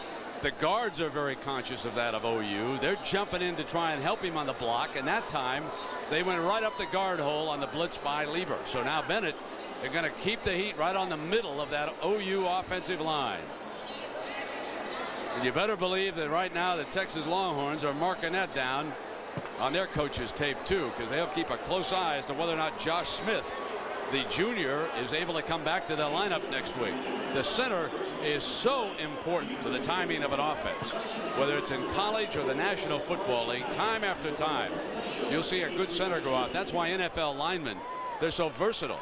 They can move from guard or tackle to center. You just got to have a center for your timing down there. And coming up now, the Valvoline halftime show. John Saunders and Terry Bowden will have all the scores and highlights. And let us check in with Jack Arute. Jack? Well, Brent, let's turn our attention back to what you were talking about before Bill Snyder and after Bill Snyder at Kansas State. They've got 400 victories, and Bill Snyder's 101 victories are more than double the man in second place. And if you want to get 100 victories from previous coaches at KSU, look at that. You got to have 8 different coaches. But here's what Snyder said. He said, you know, if you coach long enough, you can always get 100 wins. 3rd down and 7, but he got him quicker than most, didn't he? Especially at K-State. Here they come again on Carter. They come both sides that time. Incomplete. Antoine Savage, the intended receiver. And folks, if you want to see some action, it's right in the middle of that offensive line against the middle of Bennett's defense. 3 straight safety blitzes that time. Phil Bennett is saying, I'm going to outnumber you. Oklahoma tried to keep their tight end in that time. So what happened? You're going to block 6, we'll bring 7. You block 5, we'll bring 6. Lockett looking for a return. K-State down 7. Lots of time. 5:20. Dangerous return man. Ferguson, remember the bad snap. Again, OU trying to account for everybody in the K-State front. High, pulls it down. Great hang time. Lockett's not even going to take a shot at it. This is going to be inside the 5-yard line. He should have called for the fair catch. Oh, baby. Mental mistake by Lockett. He could have caught that on the 11-yard line. That's why he's back there. And that's why Ferguson is the leading candidate for the Ray Guy punting award. Punts like that, burying teams inside the 10-yard line. Mental mistake. Look, this should take 2.0 seconds from snap to when the foot hits the ball. Let's check it. Snap to punt. There's the snap. There's the punt. 1.9. Perfect. But look at Aaron Lockett backs off. Cost his team horrible field position with 5 minutes to go in the half. And now it is really going to be noisy for young L. Roberson coming out from his own end zone. Keeps it stuffed. No signal for a safety. The linesman coming down. Kalmus is there defensively. The crowd wanted the safety. It is a closed end zone down there all the way around. Option play to the wide side. Kalmus came inside, filled behind the play, and when Roberson tried to cut up, he wasn't there. What a great spot for a quick kick. Second down and 10. Roberson's got to get out, and he does. Now it's third down. Oh, it's dangerous when you come down the line in the end zone. Well, with 4:18 to go, and about the best Kansas State might come out of this is tremendous field position for Oklahoma on a punt.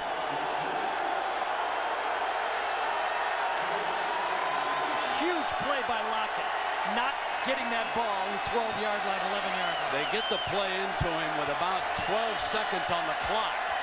They're going to have to hurry. They don't have a timeout. They're inside of 5. They got to really snap it now. Time's running down on him. They don't get it off. Blame the coaches, ladies and gentlemen. Blame the coaches. The play came late from the sideline. I saw them when they left, and they were already down to about 16 seconds. You can't do that down there. Not a real big deal, though. You lose 3 inches. I mean, at this point, you got to make sure you know what you're doing. Yeah, you're right, Gary. You know, I think that's why Bill Snyder's real not upset with that. They have no timeouts. Again, the best it looks like Kansas State could come out of this, unless they make a huge play, is tremendous field position for Oklahoma. Might as well back it out and wing it. Brandon Clark's been open in the middle. The safeties will be looking for a run. That's what he's going to do, baby. Incomplete. Out of the end zone. Gutsy call right there. A 10-yard out from your own end zone with a young quarterback. He skipped it, though. Eats on the punter, and here's Travis Brown, the junior.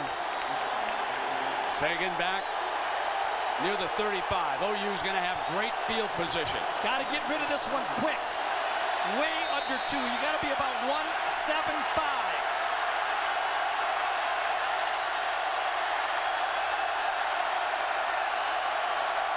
K-State needs to keep it clean. Perfect. At the 44 to the 41-yard line. Plenty of time. 3:07. The Sooners have 1 timeout left. And remember, first down stopped the old clock, so they've got a ton of time here. That was a great punt by Travis Brown that time. Yeah, it was, Gary. Backed up. He got it off in less than 175. Look at the field position, the 40-yard line. You couldn't get any better outcome than one right there for Kansas State. I'll get a reminder that Monday night it's the Jets and the Dolphins from New York. Al Michaels, Dan Fouts and the gang will bring it to you at 9 Eastern. The 49ers and the Jets. Where does the blitz come from this time? First down. Josh Heupel's watching at home and said, been there, done that. A late substitution. Too many men on the field. That's 12 men on the field. 3 down. Incomplete, but the penalty is against Kansas State. Deron Tyler was late leaving the field. There were 12 Wildcats on the field. What a tremendous play by Newman. This ball could have been caught. Newman, with his great speed, catches up to it. There's the last guy going off. He didn't make it by 15 yards, but Newman runs behind the receiver and tips that ball out. What a play. Mistake early. Watch this post play and watch Newman, number 4, make up ground. He's got Woolfolk open. The ball hangs, and Newman comes from behind. He doesn't panic, and with his right arm flips it out. Wonderful play. Big 12 sprint champion. Yep. Showing you his speed. That's a big-time play because most defensive backs panic. They grab the receiver, they have interference. That was a wonderful play by Newman. Is this a fun game or what? Absolutely. Huh? Absolutely. Is the Big 12 a good conference well, this year? These two guys got it going, don't they? These two coaches. How about Nebraska and Texas? Oh, yeah, I forgot about that. Yeah. And you know, Colorado's not bad. Colorado's putting some offense on the board, aren't they? Yeah, losing to Fresno State. That's right. Not quite Not as bad as they thought, huh? Oh, 11 man within 4 yards of the line of scrimmage. And it's 1st and 5 after the penalty. Nothing doing. Busted assignment. Well, the last series, it was blitz, blitz, blitz. And that's why they forced the punt. It came from every direction. From the outside, Deron Taylor. From the inside, Ben Lieber. From the strong safety, Milton Proctor. All 3 different sides, 3 different people. 2nd down and 5.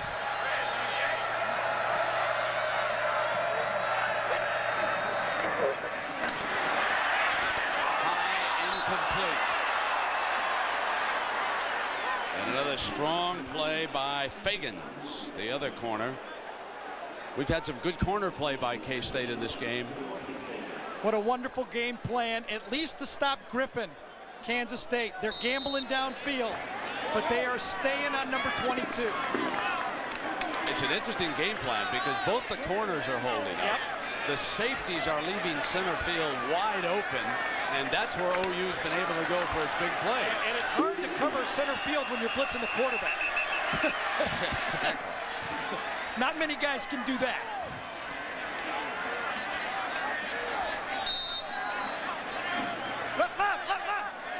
Derek Yates and John McGraw are in. And here's a blitzer right here. Why is he here? Why is he there? Why is he there? Oh, he peels.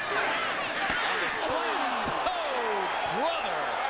And now a late penalty flag. McGraw unloads. But there is a penalty flag. That was the quick screen, the wide receiver screen as McGraw came up from the safety spot. Was he too high when he hit him? I don't think so. I think they might have got a pick on Oklahoma. Wow. No, that was a clean hit. Well, there's a lot of conversation. They're trying to get it right. I mean, they know how every play is a big play. Hey, considering where Kansas State had the ball on the 6-inch line, they're going to pick it up. Picking it up. All right. Flag on the play. I didn't see anything. I want to listen to this helmet rattler. Take a listen to this, folks.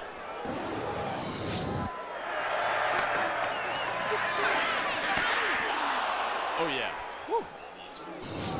McGraw was the leading returning tackler for this team, a former walk-on. Game on. Yeah, game now on. What the National Hockey League look at this. says. Look at this. They're stacked. Double pass. Yeah. Yes, it is. They throw it on back.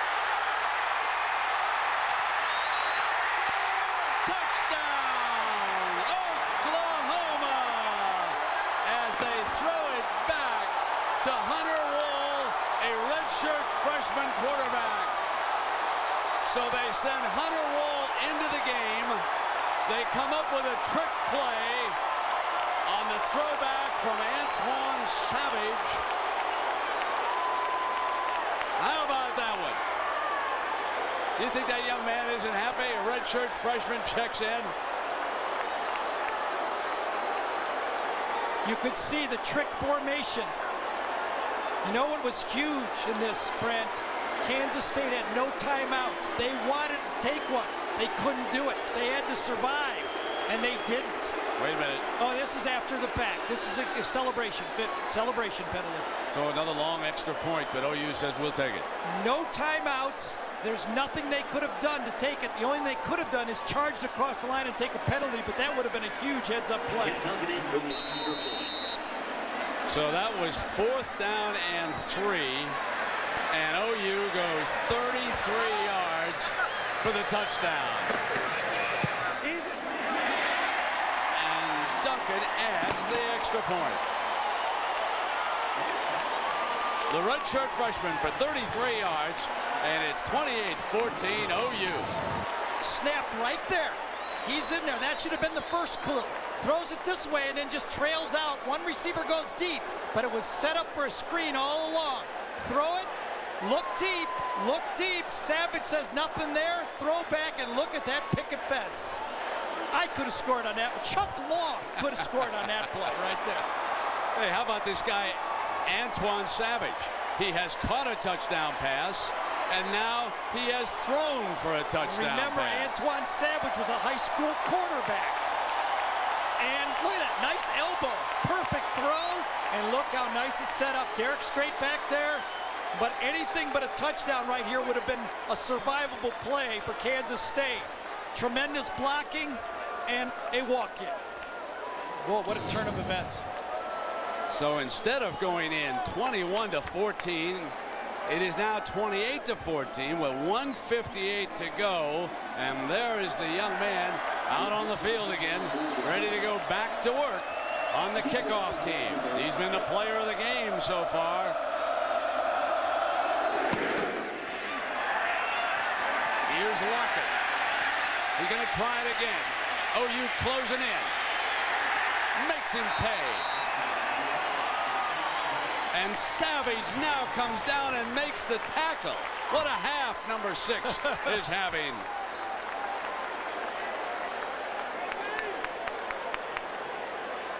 When we asked Coach about Savage, what did he say? Big One of my plays, big-time guys, big and he had not caught a lot of balls. Absolutely. But he's the 6th career passing receiver for Oklahoma, so you know he's done it in the past. Savage, this is the kickoff. You throw a pass. This is something I can't relate to. Throw a touchdown pass and have to go cover on kicks. After he's already caught a touchdown pass. Made the stop at the 15-yard line. Roberson. Not going to go 85 yards on that. Tommy Harris, the freshman. Well, Snyder doesn't want to turn it over down here and give OU a minute 30 to light up this crowd with another touchdown. He'll take his 2-touchdown deficit and go on in. His team has battled back a couple of times to within 7, but they've given up big plays in this game. But they've only given up 2 touchdowns. 2 touchdowns has come on a fumble and on a gimmick play against the punt. Don't they count? But the defense has only given up 2. They go in at halftime feeling good about their defense. Second down. There's Scobie right there. Sideline. Lock it again. Incomplete. And he was rocked by Derek Strait out of Austin, Texas. I asked Derek yesterday, I said, Derek, how did you ever get away from the Longhorns, being down there in Austin? And he just looked at me with that smile. Yep, came in to watch tape. We were in there meeting with the coaches, and he walked in, grabbed 3 tapes. And the coaches are watching CNBC in the stock market report. What's going on in the coaching fraternity? I knew you'd bag him. Where was ESPN? Where was the sports channels up there? Oh, man. My friend Mike Stoops will forgive me. He was looking for the Disney stock to go up like the rest of us. Here's Roberson. Fired, intercepted. Oklahoma with a minute to work with. Matt McCoy out of Jinx, Oklahoma, picks it off. Roberson had good protection that time. Went to the guy that was double coverage. Bill Snyder gambled a bit with this call. 3rd and long. There's the receiving guy coming in. He just peels off on him, gets the double coverage this time, sits in the middle, looks at the quarterback, peels back, turns around, gets the interception. Zone defense. Stoops and Venables goes with the zone. He throws right into it. You would think now that they'd have a safety playing a little bit looser. I don't know. They had 13 defenders. They pulled 2 with the personnel. Now you know that Hibble's going to take a shot to the 35. 55 seconds to go. See, they can't handle this blitz. Timeout by Stoops. That's his last one. Right. Bennett has a blitz that Mangino has not been able to pick up. Safety came in clean again, and it forced Hibble to dump the play and roll out. Yeah, Mangino needs to bring one of these receivers through the formation and chip a little bit on this blitz package. He's going to have to put a man in motion coming through like an H-back in the NFL, because they're causing havoc in the middle of this defense. This is where the 20 hours start to catch up to you in college football. You don't have the big packages. They got to go in at halftime and solve that at halftime. Jackaroo. Brent, it's been 21 days since this team has competed on the gridiron in a regular game. And I did a little, well, checking in the record book to say how OU, the Sooners, perform in 20 to 29 days off. They're 8-1 all time. The only loss came in a Sugar Bowl back in 1952 when they lost to Kentucky 41-6. And oh, by the way, in 52, they still went on to win that national championship. So they're pretty good in that 20 to 29 day span. Yeah, indeed. Owen Field, Norman, Oklahoma. Gorgeous Saturday afternoon, and a wild first half. A little bit of everything here with the Sooners leading the Wildcats 28-14. Final 50 seconds coming up. OU out of timeouts. Now 2nd down and 4.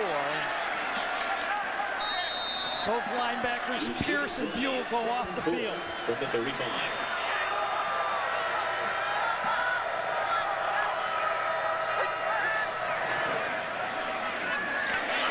Dropped by Norman. 3rd down. Should have had it, knows it. Really nice attack. Really nice attack from this defense. Going to have to go deep. You're going to have to do what Heupel did last year. Buy some time, throw the ball up in the end zone, and let those athletic receivers go grab one for you. Or catch one. Could have caught that one, I guess. Huh?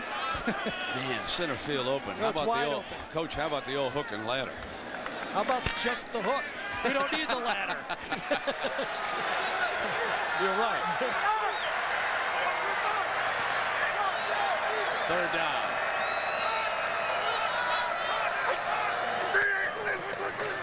It's time. Right at the 1st down marker, got the spot. That's waving it off over there. The official waved it off. Trent Smith was the guy, the tight end. He thought he had that ball. Ball must have come free as he went out of bounds over there, the way the official made the call. Let's take a look at the end of this, Gary. I thought he caught it. So did I. Can't really tell this far away. It's one-on-one. They throw it out there, catches it. He must have been juggling it, I guess. See, the ball roll out late. The ball rolled out late. So they'll try the field goal here, we think. 52-yarder.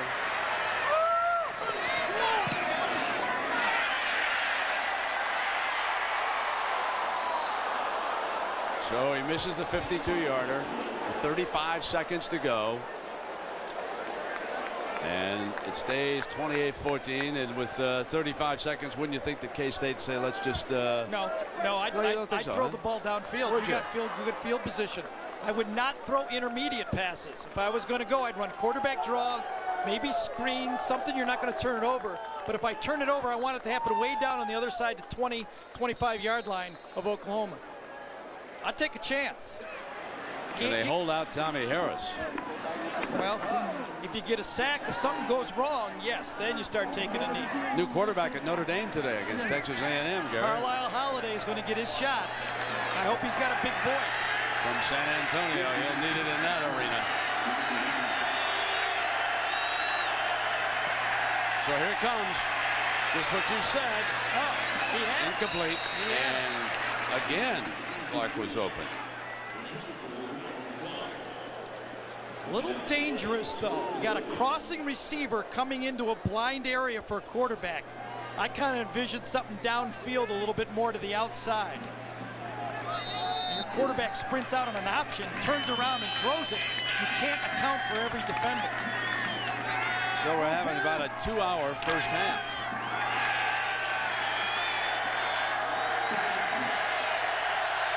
Second down. Scobie.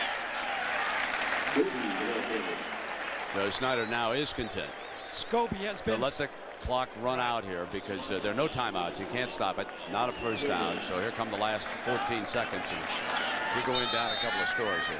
Scobie very quiet in this game. He had the long touchdown run. That was on the option. No power offense to speak of for Kansas State.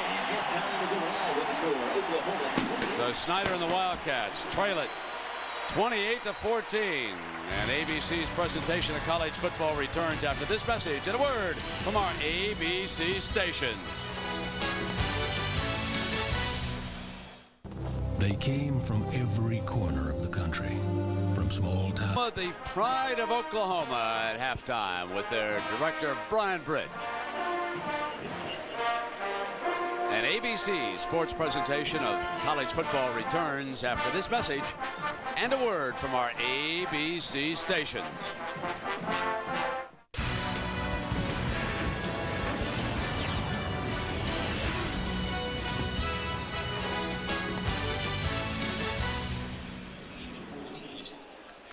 Oklahoma leads at 28-14. Gary, it is so nice to find a legend who's still living as we welcome in Barry Switch.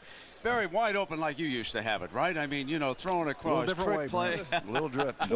22 yards rushing. Imagine that. I tell you what, they can line it up in a hurry, can't they? Well-coached football team. Very exciting to watch. That is a very good point. And Antoine Savage had himself one of the great halves here, Barry. They were pressing the safeties, got him open. You bet. He's an old quarterback. You're going to find that out in a minute.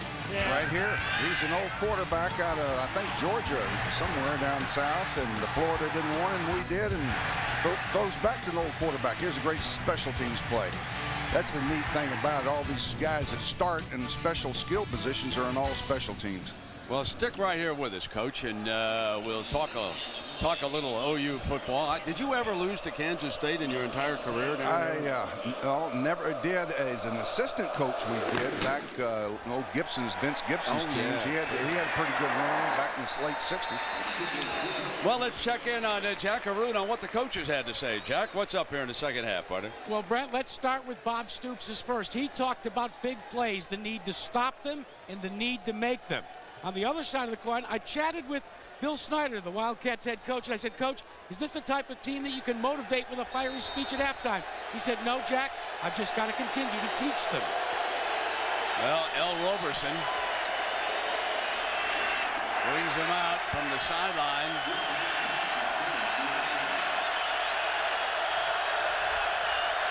Toss play to Scobie. Nothing much doing down there as we take a look at the numbers here, Gary. Yeah, and I think that's been the story of the first half. Kansas State needed to rush the ball. Look at that, 71. Oklahoma, 23. That's okay because they're going to throw the ball. When you can't run, that forces, look at this, penalties. Big story in the first half. The 2 turnovers, obviously. And the kicking game, Brent, didn't show up there, but that was huge in the first half. Second down and 9. They bottled up Lockett, the Sooner defense. They're going to run Scobie again. This is a terrific defense, isn't it, Barry? Very good. That was a fine play, but that freshman there, Harris, makes a play and for no gain. But, yeah, they can run extremely well. I tell you, Kansas State's a good defensive football team, too. And they just, like Gary said, nothing went well for them in that first quarter, and they were in trouble. Well, they're coming up now with a 3rd and long. They hit a couple of big 3rd down plays in the first half. They need 10 here again, or OU's going to get the ball right back.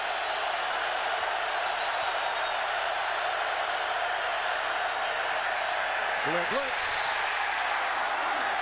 And that forces a punt as Roy Williams. What an outstanding safety he is, Coach. You bet. They inherited him. There were some players here, Rocky Kalmus and Williams, some guys that came here to give Bob and Euclid some talent, plus the guys he recruited. And, well, they do. I can't tell you how great a coaching job these guys do here. And Gary, here's our Morgan Stanley well-connected storyline. The big plays has come in the air. Roberson to Clark, who we didn't even know was going to play. And, of course, Savage. He's had a brilliant first half.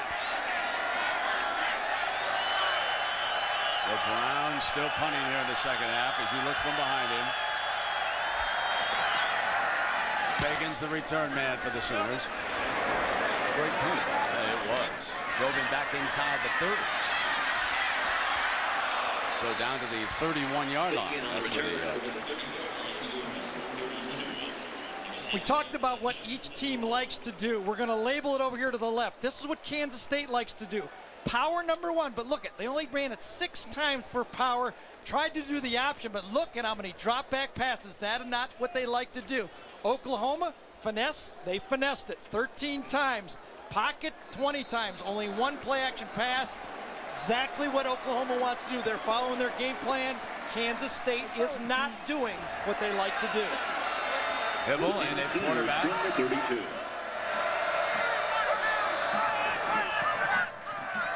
Fenton comes back to the middle, to the 35-yard line.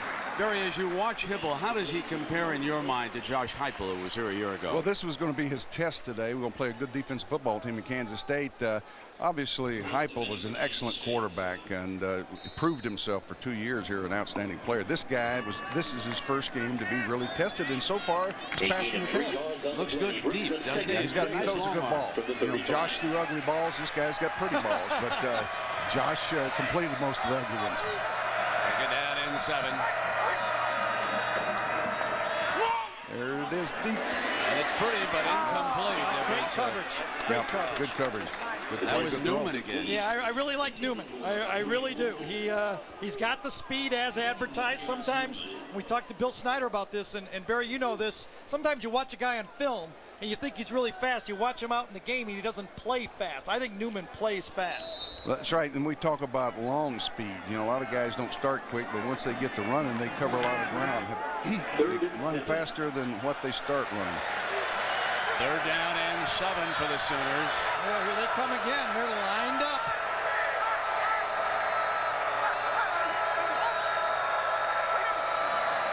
Seven-man blitz. Force a punt. Beautiful job by Newman. The instincts tell you to grab onto the receiver. Newman misjudged the jump. He gets up, but he doesn't grab the receiver this time. Watch Woolfolk. He has to slow down. Newman jumps, but he keeps his hands back. He gets away with it. Yes, he misjudged it, but he didn't come down and grab the receiver and get a penalty. Perfect job. Stay off the center. Barry, as we get ready to go to commercial, what do you miss most about not coaching? I miss the players. I miss the coaches, camaraderie. I don't miss, I love competition, love game days, but obviously it's the 365-day-a-year job. The high school and colleges have a different mission than pro coaches, and we all want to win, but it's we do it differently in a different system, and I miss this right here today. But not everything else that goes with it. What a great punter Jeff Ferguson is. Good to see you guys. Very good to see you, my friend. You bet. Gary, good to see you. So it looks like we've got a flag down on the field. As we say goodbye to Barry Switzer, it's always nice to spend a few minutes with him. What a machine they had when he was down here, Gary. Did you ever get a chance to cover him as a broadcaster? Non-contact foul, both teams, penalties declined, first down. That time, Andre Wolfo, in the lock at that time on the punt, looked right up in the sun and lost the ball like a center fielder. Can't really blame him for losing this one. This is something you got to practice. These early morning games, look at that. Couldn't see it, forced to let it go, and it rolls all the way down inside the 5-yard line. 61-yard punt. The punting game has been the difference today. Timeout. We mentioned the punting game and Gary, field position in Oklahoma's favor. It has been. It's been turnovers, penalties, and lack of execution in the kicking game that has really cost and made that field position poor. Scobie bangs to the 4-yard line, and Everidge makes the hit for OU.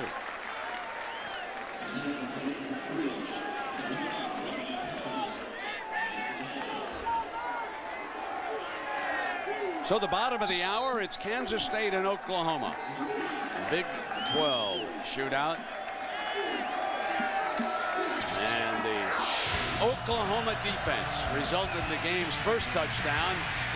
And then a short time ago against Scobie, they were all over the talented running back. Remember now, K-State came in averaging 300 yards a game on the ground.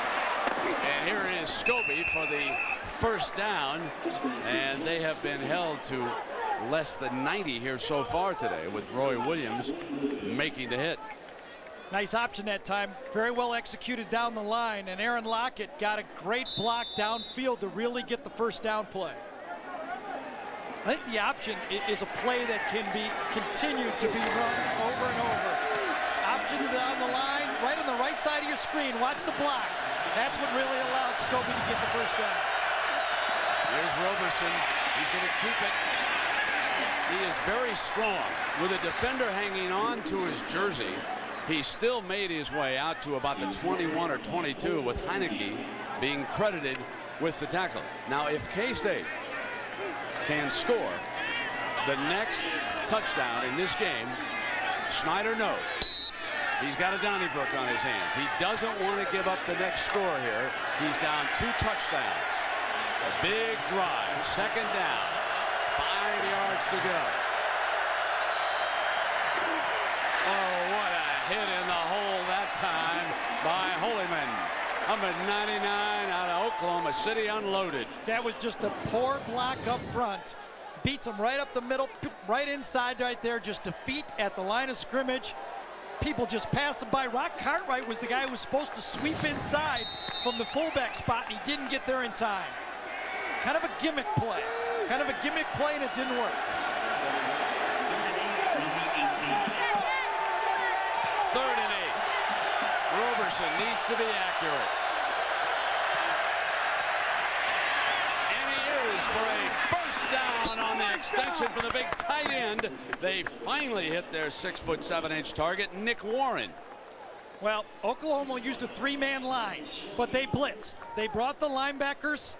That was a drop off to the tight end. You got to sit. Watch these linebackers. They're just going to cross in right here, and you hit the big tight end right over the middle right there. L. Robinson's done a nice job. Even Everidge comes, the free safety. He throws it back it up to the only man he could have to get the first down. Great execution. Good execution on the option. Good execution on third down right there.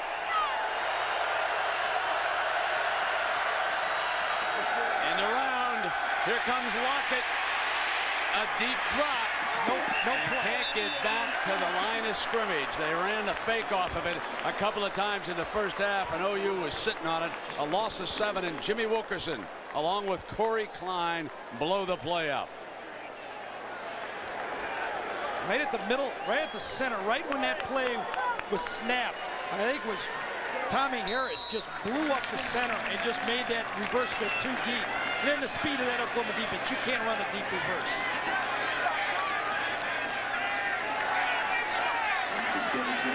Lockett has really been shut down here. He's their big play guy, and you can't get him the ball. Well, they need a big play now. Quarterback draw. Roberson, and Williams was waiting for him at the 24-yard line. Number 38 is a big timer, a junior from Union City, California.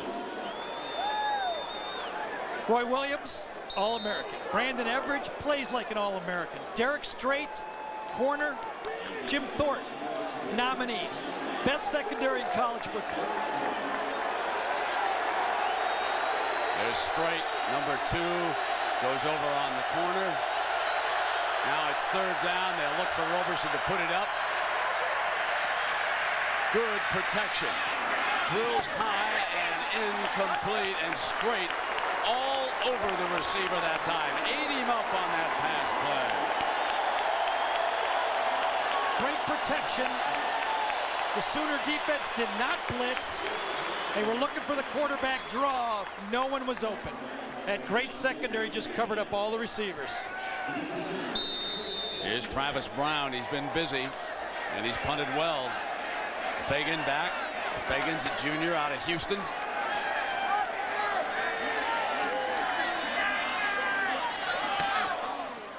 Good punt. It is a beauty. Raj Fagan back to the 20-yard line, and great coverage right there. And look at Derek Yates come down with big, bad Ben Lever. They get the job done. Timeout. Oklahoma with the lead, coming out for the 21-yard line, and the 1st and 10 line is brought to you this quarter by Chevy Trucks. And it's not been used a lot. Only 8 first downs by each team. The defenses have been controlling this game, and mistakes and kicking game have been deciding this game. Turnovers, 2 by Kansas State and 1 for Oklahoma. In fact, K-State's made several mistakes here that have turned the tide in OU's favor. Hibble lines up the offense. Receiving play from the 21-yard line. 1st and 10 Sooners. Terrific. Couple of yards. Now it's time for our Pacific Life game summary. And you can see the mistake. The first one, Roberson went the wrong way, pitched it to Oklahoma for a touchdown. Then 12 men on the field, can't get off in time. And then the interception, one of the 2 turnovers by K-State in this game, and the other one resulted in a touchdown. And so they have put themselves in this 28-14 hole, and they're trying to dig out. 2nd down. Hibble on the draw play. Will not get the first down. He is upended by number 2, Deron Tyler. Let's go to Jackaroo. Jack? Well, Brent, when you and Gary were talking to Josh Heupel in that 2nd quarter, you tried to get Josh to tell you what he thought Nate might have learned from him. But when you talk to the coaches here at Oklahoma, they say the biggest thing that Nate Hibble learned from Josh Heupel was skills in the film room. They said Hibble has become just as good as Heupel when it comes to breaking down film. And here, Jack, he faces a 3rd and 6. He's completed 10 of 25, so he hasn't hit 50%. He does have the 1 long touchdown pass. Blitz in its teeth. Got it. Free. 30. That man again. Antoine Savage has been the difference maker. 75 yards after going 63 in the first half. He's also thrown for a touchdown, and he's been a terror on the kickoff team. Yeah, give this one to the quarterback, though. Hibble stood right into that blitz, waited as long as he could. Number 94, Thomas Huchin, was coming at him. Hibble took it right on the chin and threw a perfect pass. That's a quarterback that was willing to stand in there and produce points. That's a brilliant play, and his team will notice that when they watch the films. And here's Duncan. Man, did he get hit. Could be a game breaker right there, folks. Jack said Stoops wanted big plays. Well, he got one from his quarterback. So Hibble had a career-long 63 in the first half, and now he breaks it with his 75-yarder. And watch him get hit. Watch this. They're blitzing. They pick off from the outside. This time they get the safety to let the defensive end go. And boy, does he take the helmet in the chin. A perfect throw. Not very good by Fagans that time. He needs to save the defense. When you're blitzing, you got to make the tackle. But watch Hibble here. He waits. He waits. He knows he's going to get hit. He sees him. He waits as long as he can, and he takes it right under the chin. Driven right into the ground. And I'll tell you, Hibble came off shaky. They almost had to help him off the field. They did. Absolutely. What a play. What a play by a quarterback trying to win over his team. When you're following up a quarterback like Heupel was last year, you got to prove to your teammates that you're as tough as the guy who led them to a championship a year ago. And right there, Nate Hibble might have done as much for his team, Oklahoma, this year in one play as I've seen in a while. He certainly opened up a little daylight in this one. 35-14 as a result of his 75-yarder. He's thrown for 256 yards. That'll come out of the 20-yard line.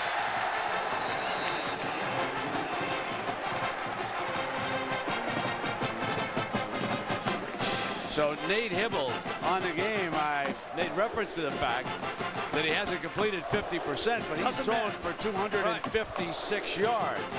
and he's thrown for 2 long touchdowns, being tended to by the medical staff. That is, well, that's per pass completion. That's not 24.1. That's pretty good. That's not bad. Per pass completion. And that's almost 10 yards per attempt, which is huge. First down. And keeps it as we check in with Jack Arute. Well, Brent, they're continuing to check out Nate Hibble on the sidelines. Looks as if indeed he got his bell rung, but maybe the most humorous moment occurred a couple of seconds ago when Cale Gundy came over to Nate, looked at him and said, "Are you okay?" Nate shook his head and says, "Heck of a lot more fun than playing golf, isn't it?" Of course, he was a golfer at Georgia. He's a scratch golfer, right? How's our Ryder Cup team doing today in England? Oh, I forgot. Right at the end of that play, right at you. Hold it as long as you can. Drive him into the ground. What a play by the quarterback.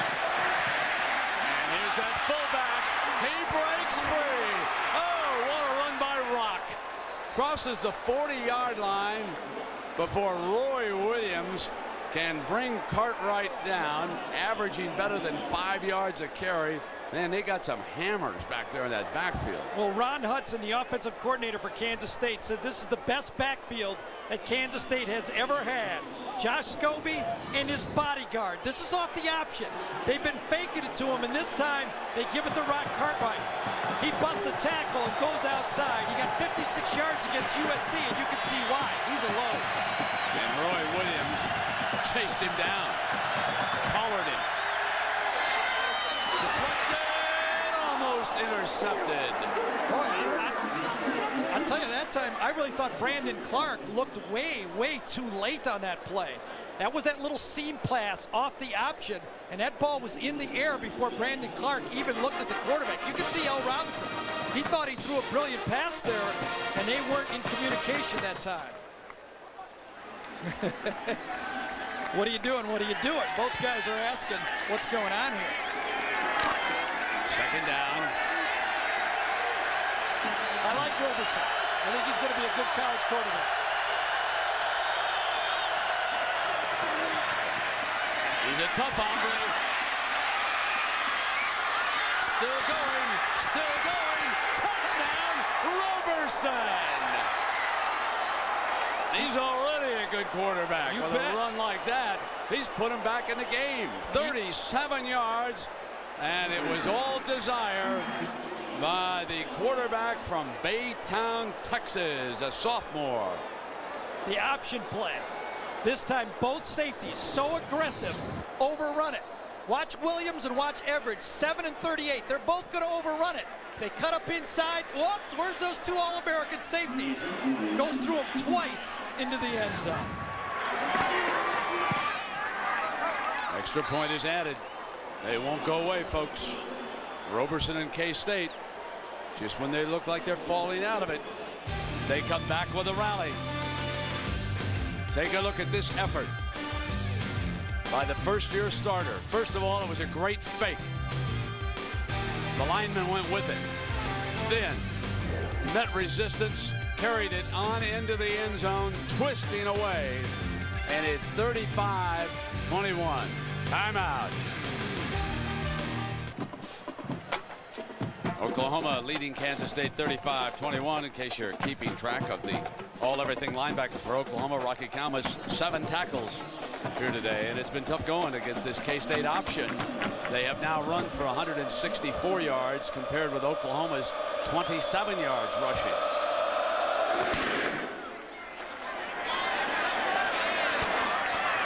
Savage.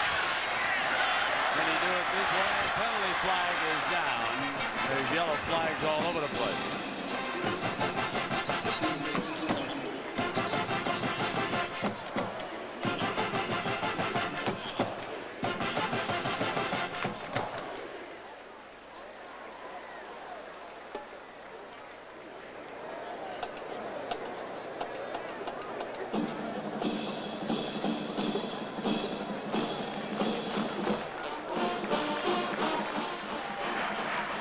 Offside on the kicking team, holding on the receiving team. Re-kick. So ABC Sports presentation of college football brought to you by Chevy Trucks, the most dependable, longest-lasting trucks on the road. Original Coors, nothing beats an original. And Pacific Life, annuities, insurance, investments. Discover the power of Pacific Life. So they'll come back and do it all over again here. With Oklahoma leading K-State 35-21. They have led it all the way.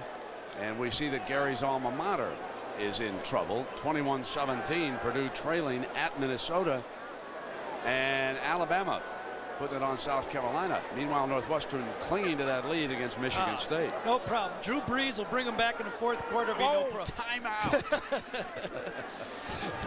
He's out there with the unbeaten San Diego Chargers, who will play in a preview of the AFC Championship tomorrow against Cincinnati. Who would have thunk it?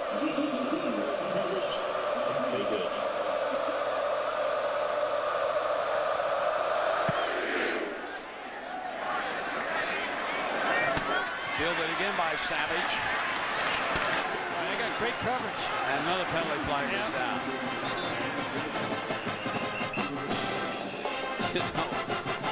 Like lightning, OU scores, but Stoops says, hey, man, let's score as quickly as we can. That's what we're trying to do here. Well, Bobby doesn't care much about them. My feeling's always been you can't score fast enough. The name of the game is to put points on the board and to limit people. And you get more freedom sometimes as a defense when you have a big lead to do some things and play a little more aggressively or conservatively to win the football game. And he learned at the knee of Steve Spurrier. Just keep chucking it down there. Touchdowns, touchdowns. They've got no choice. Kansas State has challenged them. And I'll tell you right now with Nate Hibble, the way he was rocked, you got to continue to rock him. He's like a fighter. You put him down once, you got to go at him and keep going at him with that blitz. Here he comes. For the Cougars, first down from the 13. They'll line it up in that shotgun. Here he comes. They'll hand it off, and they jumped the run that time with that blitz. Thomas Houchin out of Sanger, Texas, a sophomore defensive end. I picked up a little key on Kansas State here. Anytime John McGraw lines up inside, he has the potential to blitz. Anytime he lines up outside and number 2, Deron Tyler, lines up inside, they play a combo coverage. I'm sure the Oklahoma coaches have seen the same tendency. Now watch, McGraw comes outside right here. They'll play a combo. They won't blitz. Second down, and the key is, does Hibble read it? See, he called an audible expecting the blitz. And he uses the timeout. They shifted on him in the front as he was running through the plays, and then the clock started to come down as he changed it, so they'll have to call a timeout. We remind everybody that tomorrow, ABC Sports travels to Indianapolis. Michael Schumacher, the winningest driver in Formula One history, back to defend his title at the SAP US Grand Prix tomorrow, live from the Brickyard at 1:30 Eastern, right here on ABC. Nate Hibble was in a battle in spring and in fall with Jason White, the sophomore. Hibble won the job. When we talked to Mark Mangino and Chuck Long, they said, we're going to go with him now. We're not going to keep switching quarterbacks on this thing. There he is, number 18. He's the number 2 quarterback. He's seen this blitz all day. He knows if he goes in there, he better be loose. Well, a reminder that at the conclusion of the game, we'll select a Chevrolet player of the game from each team. Chevrolet makes a $1,000 contribution to each university's general scholarship fund. We've got 5:07 left in the third. 35-21. Sooners over Kansas State. Seems like we started yesterday. Hey, if you don't like a 4-hour football game like this, you don't like football, right? Because this is a good football game.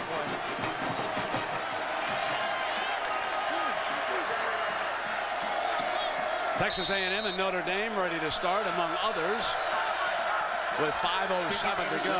Here's the combo look again. Inside, he's not coming. They'll run combo.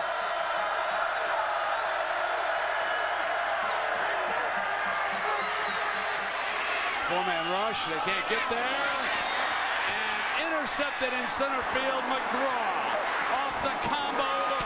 The second turnover. Kansas State with a scoring opportunity on the pick by McGraw. Misread. He thought he had man-to-man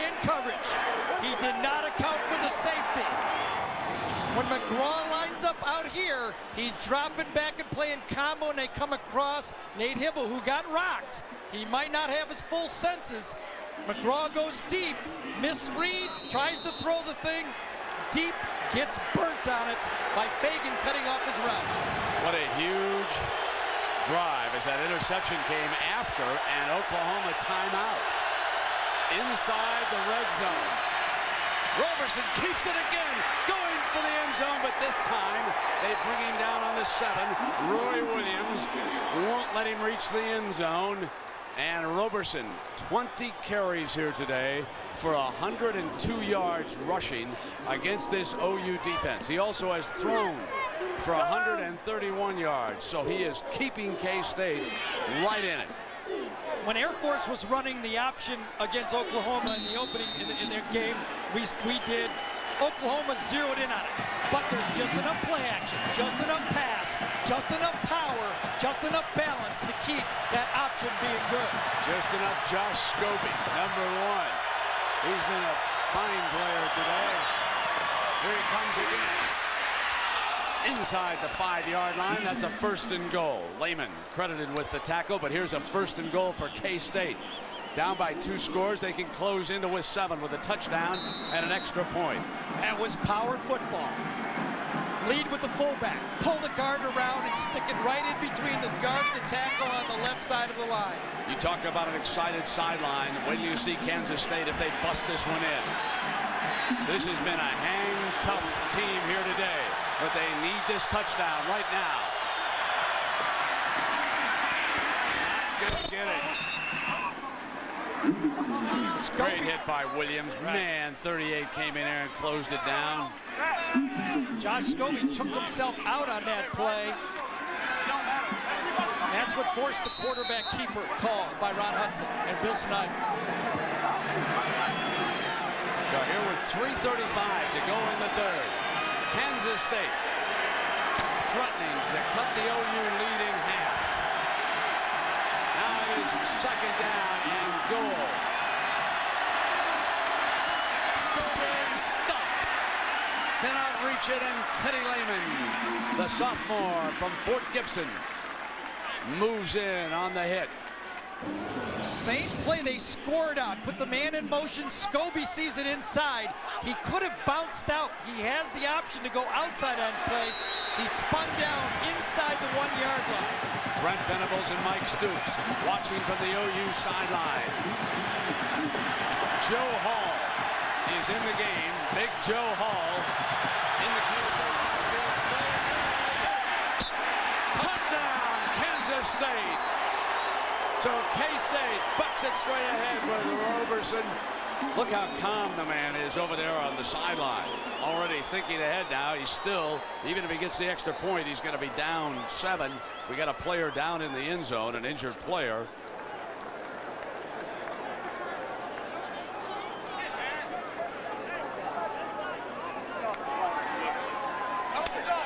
Is it Matt Martin?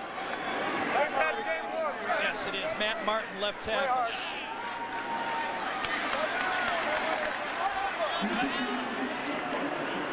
Big Matt Martin. 6'5", 270 out of Huntington Beach, California. This is the #1 rushing team in the country, averaging over 300 yards a game. Last 5 games last year and the 2 games this year, they've been on a 245 mark.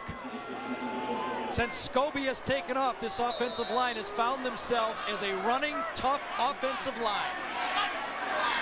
Blocked. A blocked extra point. It looms huge. Instead of 7, it's an 8 as the extra point is blocked.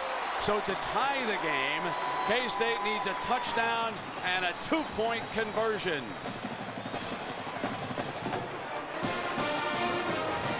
These are supposed to be automatic. Watch and see if Kalmus comes in on the block. It was. Rocky Kalmus. Folks, that's a defensive candidate for a Heisman Trophy when you look at plays like that. Coming up big. So Roberson scores for the 3rd time here today. Quarterback 22, 37, and now 1 yard out. He's carried 22 times for 109 yards and 3 touchdowns. Nice push up front. Steve Washington.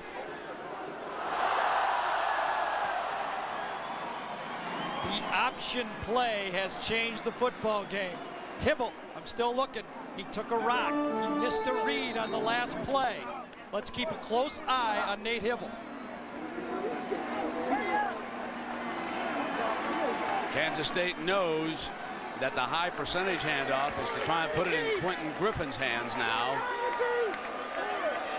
Remember, they jumped it on first down as Hibble on the sideline. He was rocked on a touchdown pass. We've got 3:18 to go in the third. And the 3-yard line is Savage again.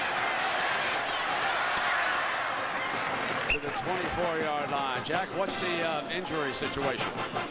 Well, Brent, let me update you. I talked to Scott Anderson, OU's head athletic trainer, first about Nate Hibble and his condition. Said he had his bell rung, no major concussion. They're going to let him continue to be the quarterback out there and the signal caller, but you can see he's a little bit more lethargic than before. A tough break on defense, however, for the Sooners. Jimmy Wilkerson has come up with severe cramping. He was not in there during that touchdown drive. They are still working on it. And Gary, you know, once you get cramps, they don't go away. Yeah, Wilkerson sitting over there being tended to. It's an 8-point advantage. Combo look. Here comes Hibble. High and almost intercepted. That was Newman. Hey, he's getting rocked. He's getting rocked inside, too. The backup quarterback is Jason White, a sophomore from Tuttle, Oklahoma, in case they have to relieve Hibble. That time it was Justin Montgomery, number 92, defensive tackle. Combo coverage. Nate Hibble's not reading it quite as well. Little stunt. Gets hit, knocked down. Didn't look vicious, but once you get your bell rung once, you're like a fighter. You're just not right. Second down and 10. One play perfect, not going anyplace because number 2, Deron Tyler, is there along with Houchin. So a reminder, Monday Night Football, 9 Eastern time. Again in New York City. The New York Jets hosting the San Francisco 49ers here on ABC. This will be a 3rd and 15 coming up for the Sooners. Well, we'll see what Phil Bennett wants to do now. Will he blitz on 3rd and long and trust his defensive backs to stop it one-on-one, or does he sit back? We will see. Looks like he's coming. He's coming right into your screen right here. Now Lieber pulls back out. They twist on the right side. They zone. They fake him. Juggled incomplete. And Oklahoma forced a punt. Josh Norman dropped it. A perfect throw. First down, and Josh Norman drops it.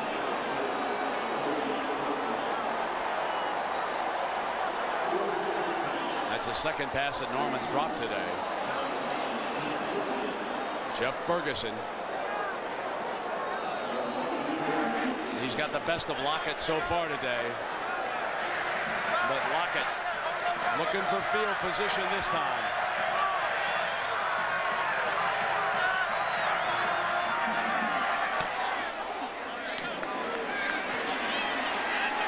He's got it at the 32. And a penalty flag is thrown on the play.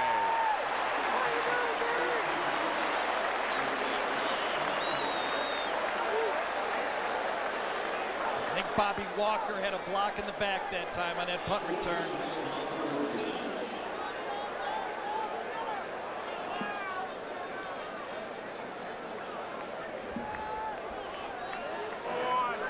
Illegal block in the back on the receiving team. It's a 10-yard penalty.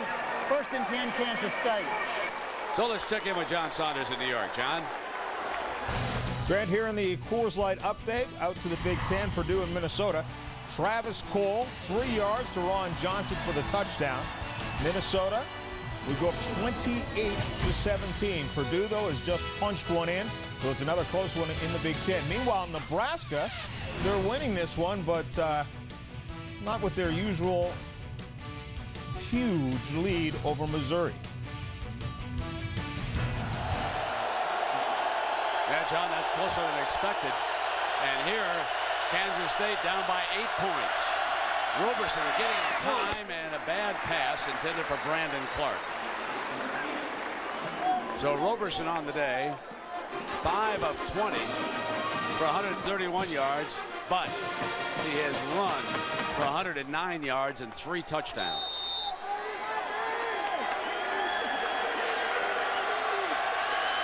Now facing a 2nd and 10.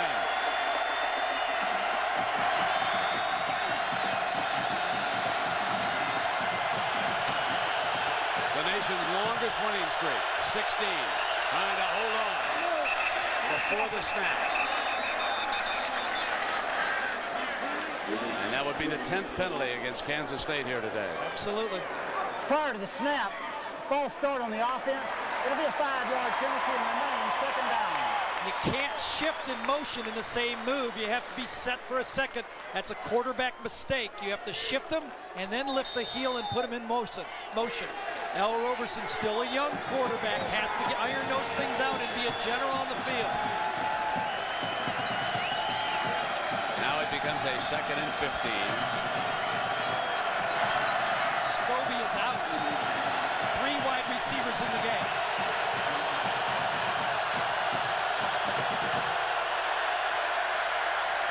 Pump fake back to the middle to Clark coming underneath. But that's short of the 1st down because Rocky Calmus is patrolling that part of the real estate.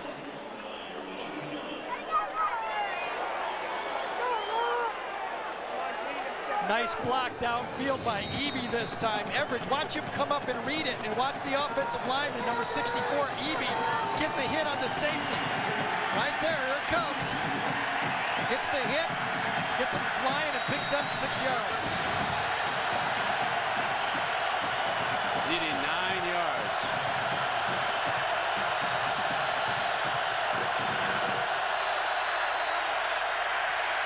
Roberson has time. Good for the 1st down to the 44-yard line. Puts it in the hands of Aaron Lockett. Offensive line, give yourself a pat on the back. Blitz by Oklahoma this time, and look at the protection. Blitz is coming from the outside over here. Teddy Lehman's coming. Look at this protection. Nobody on the quarterback. Wait all day. He had about 4 seconds to throw that ball. Offensive line did a tremendous job that time. 21 yards, and that is Lockett's first catch of this game. His first catch. Now 1st and 10. Final seconds of the 3rd quarter. Roberson keeps it, slips, and Lehman hanging on. Boy, is he a tough runner as a quarterback. He slipped Brandon Everidge, too. The best tackler in the secondary, and Roberson just slipped him coming down on the option. So the final seconds tick away in the 3rd quarter. Hang on, everybody. This is going to be a great one. As Kansas State rallies behind number 3, Al Roberson. The team simply would not quit. And now they're back in it, trailing by 8. Timeout.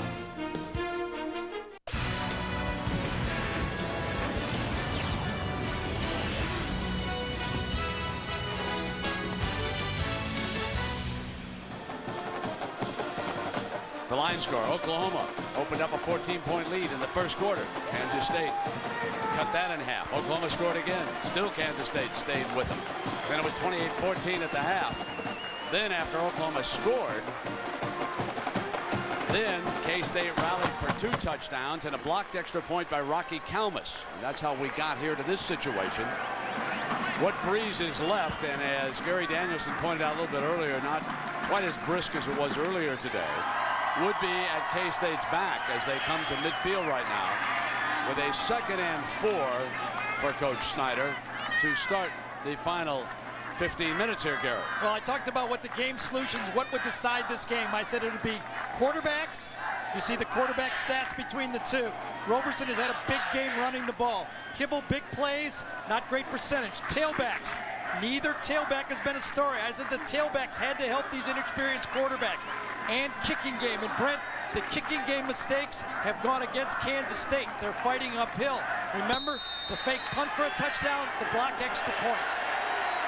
But now who will make the big plays in the final 15 minutes?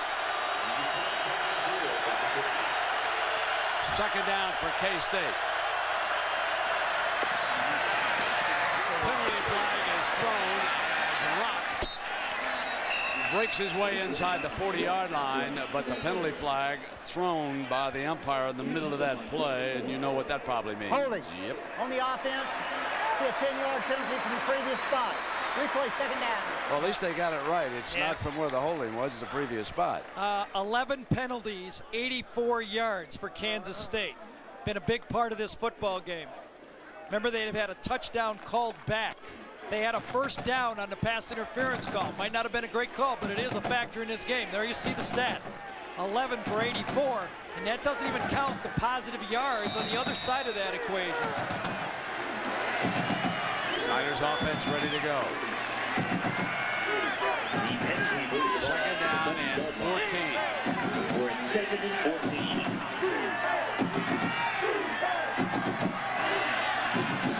They're going to have to hurry. They've got only 5 seconds left on this clock. I don't know if Roberson knows it. He didn't. He didn't know it. Now, our Pacific Life game summary, and it features 2 huge plays in this game. Watch here as Hibble is rocked on a touchdown pass by Houchin. Shaken up on the play. The other one, after K-State scored, Rocky Kalmus, the All-American linebacker, breaks through to block an extra point. That's why the margin is 8 rather than 7. Hibble over on the sideline with his helmet up, standing up now. Second down and 19 for Kansas State. And Kansas State with 12 penalties with Kalmus ready to tee it up again. Roberson's going to try to throw. He's got room. Throws underneath. He had a man wide open further down the field. Oh, he missed Clark. He hit the underneath man. I think Warren was blotting out the sun. He couldn't see him down the field. Well, Brandon Clark was open for a big play. It's hard to yell at your quarterback when he does a nice play and picks up positive yards. But if his eyes would have looked deep to short on a scramble, which is what you're taught to do, look deep to short, you would have seen this guy go way across. The quarterback is being chased for his life. It's a nice play by Roberson, but look at how open he is. There's the touchdown. If you throw it there, he takes the easy one. But he gives himself a chance for a first down. But he bounces the third down pass, and I'm sure Snyder will punt it here at midfield. You're not going to gamble here with 13 minutes to go, down by 8. I think that pass route confused Al Roberson on that one. He thought the receiver was going to stop quicker than that, and that's why he short-armed it. Here's Travis Brown. Deep for the Sooners, Curtis Fagan. Fagan back deep.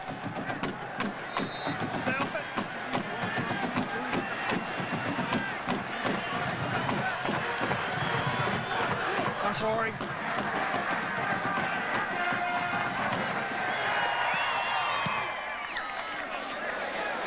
Fagan's got it at the 15, dances, slashes, 30, 35, and out to the 39-yard line before Rock Cartwright makes the tackle. OU up by 8. Timeout.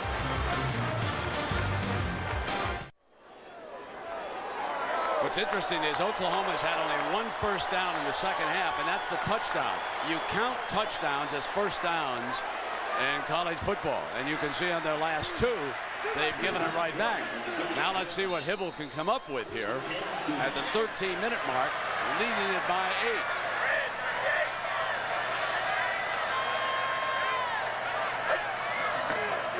It's a 4-man rush. Incomplete. Intended receiver is Clayton. And Jack, what's the latest on Hibble? Well, Brent, as Gary said, it reminds me a lot of watching like a heavyweight fighter as he's been decked. And he spent a lot of time. In fact, that quarter break and the extended offensive run by the Wildcats allowed Nate Hibble to go off by himself. He didn't talk to his teammates, stayed on the fringes, kept trying to shake things off. He looks as if maybe he's gained a little bit back, but he still isn't quite as snappy, Gary, as he was before that hit. All right, well, we're going to see a snap blitz right here. Second down and 10, and here come the Wildcats.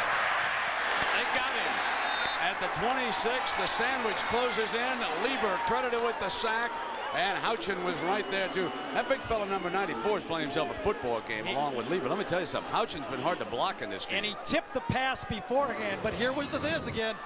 You're going to bring the linebacker. Houchin comes to the outside because McGraw, 38, is coming inside. When the safety comes, the line is turning the guy outside free. They're blocking the safety now, but you can't block everyone. And I'm very surprised Oklahoma doesn't have a read on this safety blitz because it's very obvious when they're coming. This time, let's see where it's coming from. Could be a zone look. This is the zone look. 3rd and 21.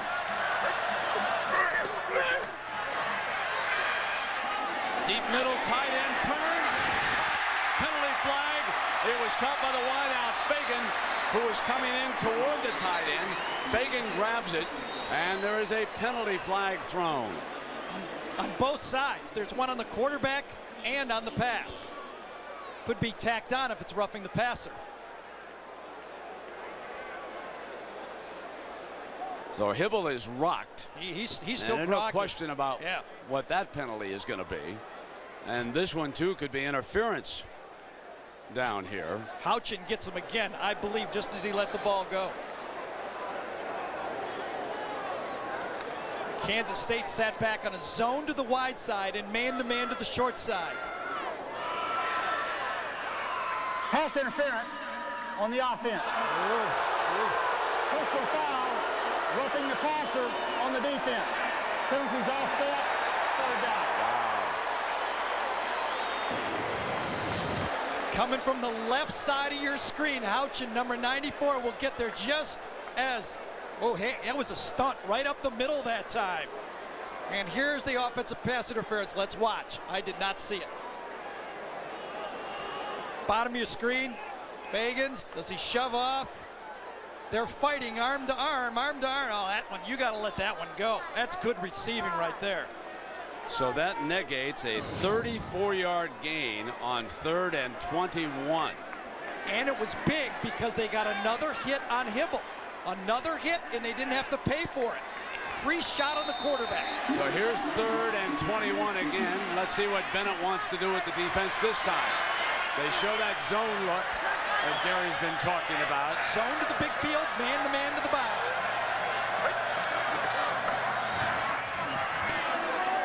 Wide side, intercepted. Picked off by Terrence Newman. He's a good one.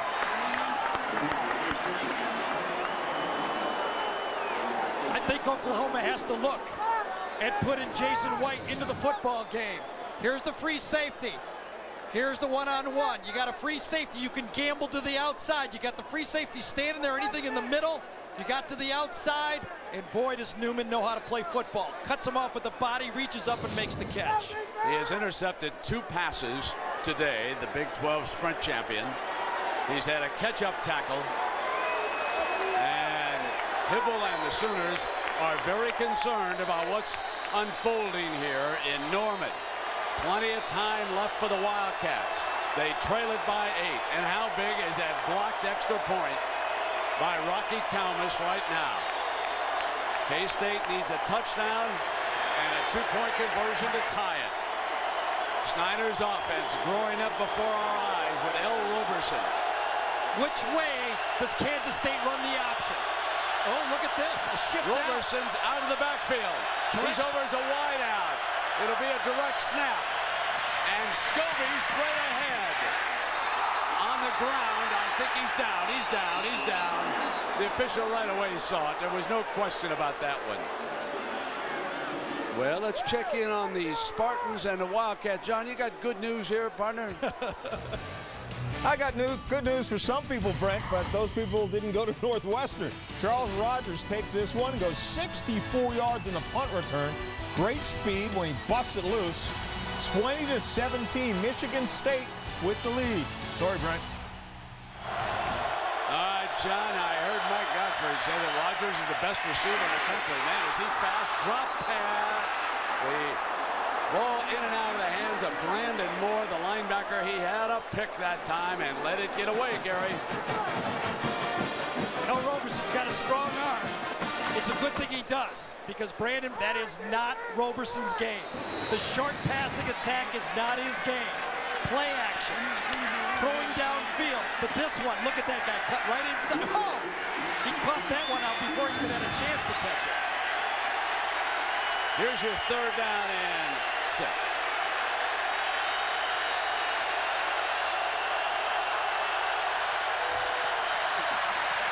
Rock Cartwright's going nowhere. K-State forced to punt again, and it is the Oklahoma defense that is shutting down right now. That's Teddy Lehman again. That was a big stop.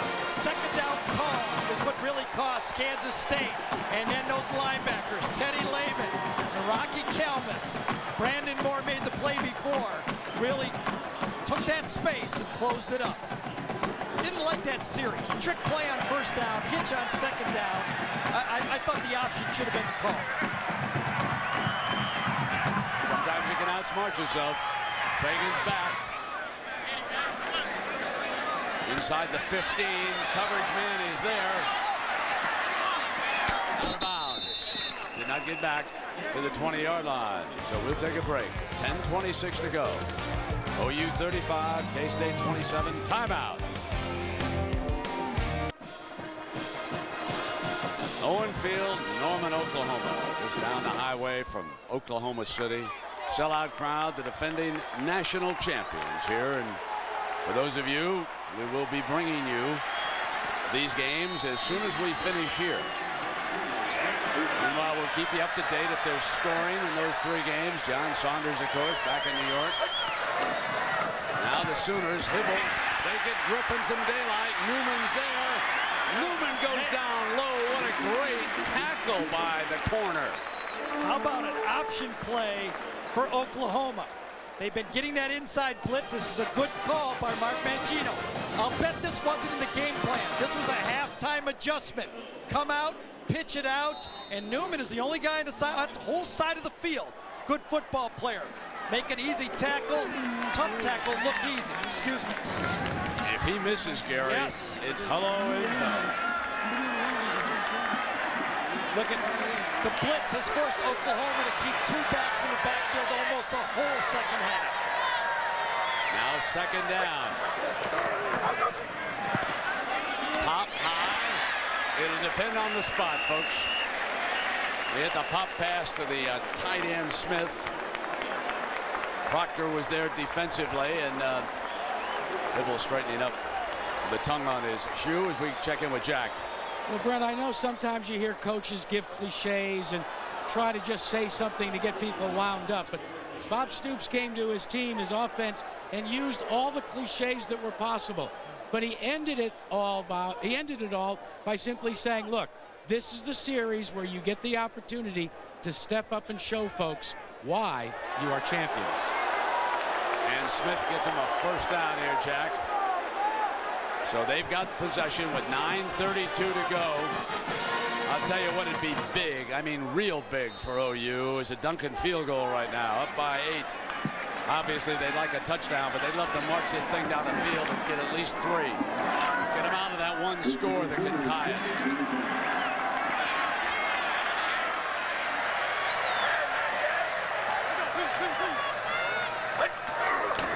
Toss.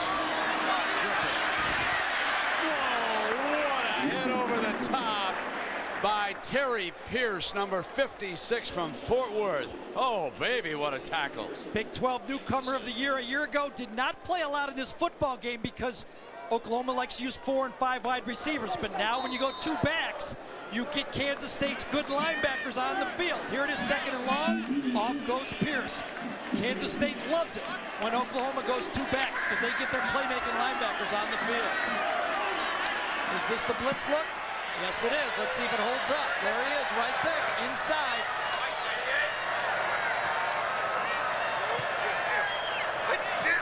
Here they come. He'll lob it. Got one-on-one. And there's a penalty on the corner. Number 21, DeMarcus Fagans, with pass interference, and that's the automatic first down. Kansas State has forced Oklahoma into throwing fade passes. They can't pick up the protection. They don't have a mobile quarterback. They're stuck just looping it out there. On the defense, the foul occurred more than 15 yards from the previous spot. Be marked off from the previous spot. 15-yard penalty, 1st and 10. This one was pretty easy. Ball was thrown short. That's usually what happens on a short throw on those fades. The corner just runs right over the receiver. One of the things that's happening for Oklahoma in this game is the fact that Antoine Savage is starting to separate himself from some of these other wideouts. Number 6 has had a monstrous day. He's gone 63 and 75 yards. That was him again, and he was giving Fagans all he could handle. So number 6 is the go-to guy here today.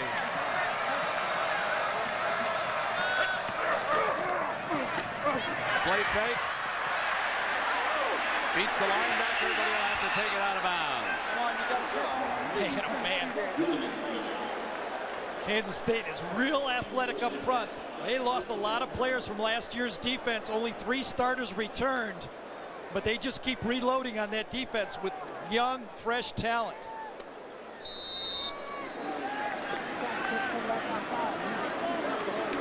That'll be 2nd down and 10, and the way they signal in plays at Oklahoma, they have a live quarterback signaling, and then they have a dummy down there. Hibble has the sign from the sideline. No blitz here, combo coverage. And he wants a timeout. So Hibble will take a timeout, leading by 8, facing a 2nd and 10. Timeout. Jack Arute, Gary Danielson, I'm Brent Musburger. The final 8:16 of regulation. Oklahoma, 16-game winning streak. The defending national champions lead Kansas State by 8. And they come up for 2nd and 10.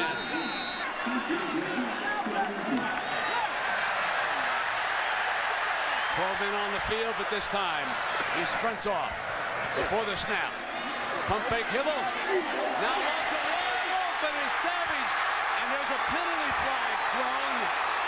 Touchdown Oklahoma, but there is a penalty flag. I think he stepped out of bounds, Brent. I think Savage stepped out of bounds, came back in the field, and he can't get the ball. That's why it was so wide open. Yes, that's a nice way to do it. He was hiding behind Mangino, and then he crept back in. Now you see everybody is saying he got shoved out of bounds. That'll be a question right here that the officials will take probably a minute to decide. Yeah, we have had a lot of huddles. But this is an important one right here. Illegal touching on the offense. The receiver went out of bounds and was the first person to touch the ball. The penalty is simply a loss of down, 3rd down. You see the official with his hat off. It's going to come down here. There's so many people on the sideline, you can't quite see it. Tried to get the ball to Griffin right here. That's stopped. There's Teddy Lehman right there. Receiver was obviously not pushed out of bounds. He's standing right there. He must have stepped on it right there, but he clearly wasn't pushed out of bounds. Hibble finds Savage D. Well, let's hope the official was right on that call. 3rd and 10. I honestly don't see how he could have missed it.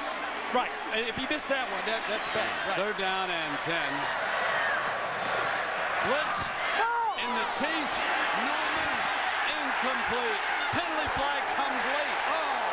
Oh, the field judge threw it late against Tyler. Wow. Tyler's pleading his case to the wrong official. Was that ball even catchable? Again, the blitz. Houchin comes in and hits Hibble as he lets it go. Oklahoma has adjusted to pick up McGraw, but now they're turning Houchin loose every time. Oh, K-State is livid. Oh, yeah. And justifiably so. This is a terrible call. And the call That's 13 penalties. Pass interference on the defense. The foul occurs more than 15 yards from the previous spot. It'll be a 15-yard penalty from the previous spot and an automatic first down. Deron Tyler, number 2. Right here. Let's see it. Coming down, he's chasing. Oh, he grabbed him by his jersey. He grabbed him by his jersey. Does the ball fall in the field? That's a good call. That's a good call. Tyler Apologies to the zebra. That's a good call. Deron Tyler did not have patience. He grabbed the receiver and it cost him. You know, Brett, though, you ask a lot for those corners to cover man-to-man all game. They're going to make some mistakes. You got to live with it as a coach. And Oklahoma will take their 4th first down by penalty. 1st and 10. Blitz. Got it off again. Complete. And we'll remind you that ABC Sports presentation of college football brought to you by Cadillac, the fusion of design and technology. Sears. Only Sears has the brands you want at the prices you need. Sears, where else? And Williams, leading energy solutions. 7:55 on the clock. And Oklahoma moving ever so closer down there to the goal line. This is a must-stop series as far as K-State is concerned. Or more important, as you pointed out, into field goal range, or just as important, field goal. 2nd down and 6.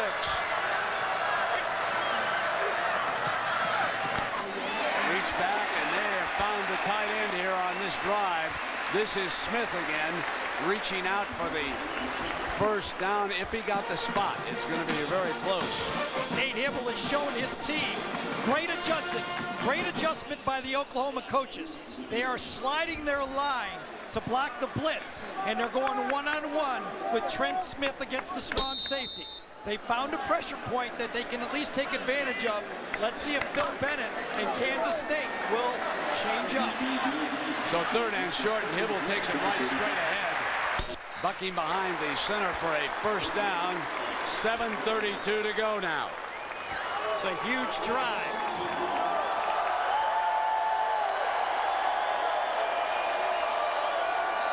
This has been a great crowd today. They have really stayed in it, haven't they?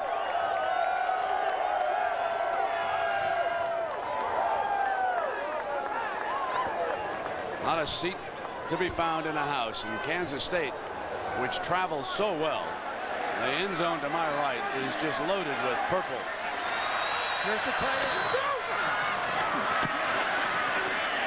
Short of the 30-yard line that time with Griffin. Tackle made by Henry Bryant.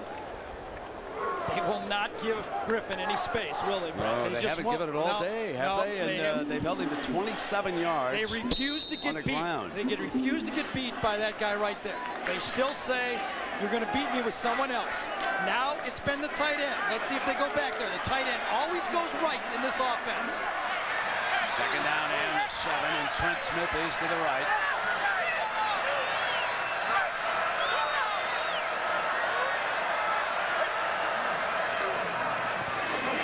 Griffin out of bounds, short of the first down. They're working in underneath, keeping the clock going. Mangino and Chuck Long now trying to tick off some seconds as they slowly come down the field. No need for a big scoring strike here. They'd like to take it in increments. Run as much time off this clock as they can. 6:22 to go. And K-State will huddle up on that far side. Bennett must talk to his troops. Critical 3rd down coming up. Timeout.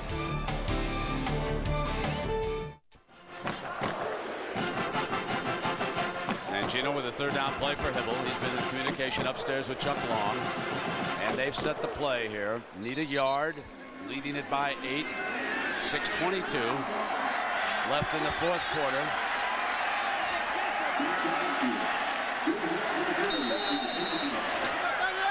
They line up in a throwing formation. Here they come, boys. Couldn't draw him off. Didn't get anybody to jump. Resets. Quick pop. Right at that mark for the first down. The linesman with the spot right there. And they put it back in Smith's hands, the tight end. You know how much I like in college football the tight end.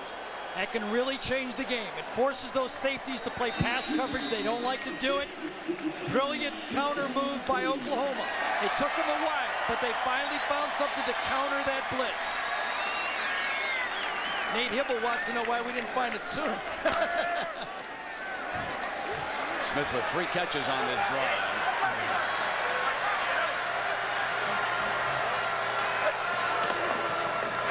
There's that pitch to Griffin. They want him isolated on the corner.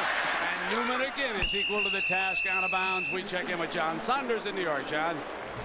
Brent, a wild one where he went to school. Northwestern had taken the lead on a Kustok touchdown pass on the kickoff. Herb Haygood busted outside and takes off 84 yards for the touchdown. Michigan State back on top, 27-24, seconds remaining in the game. There's a special teamers that they use. Second down, 9 yards to go. Michigan State, wouldn't that be great for them after beating Notre Dame last week? Now Hibble on second down. He throws complete, and that's Curtis Fagan. So just moving it down, bringing time off the clock. Quick a brilliant passes, drive. Quick passes, slants, tight end. You can see it. Nate Hibble's got his wits about him again. Even smiled during that last TV timeout. They are well within field goal range. And if you wanted to point to a play that was critical, it was the interference call that kept this drive percolating. Inside of 4:30. What a great time-consuming drive when they needed it. High and incomplete. It'll be second down. Or check that now. That will be 4th coming up, and here comes Duncan. Got a little behind myself. So here comes Duncan to make it an 11-point game. And they have left Kansas State 4:22. And folks, if you ever needed a blocked field goal, K-State's going to be coming now. That was a 13-play drive for OU. Longest drive of the game for either team. And here it is.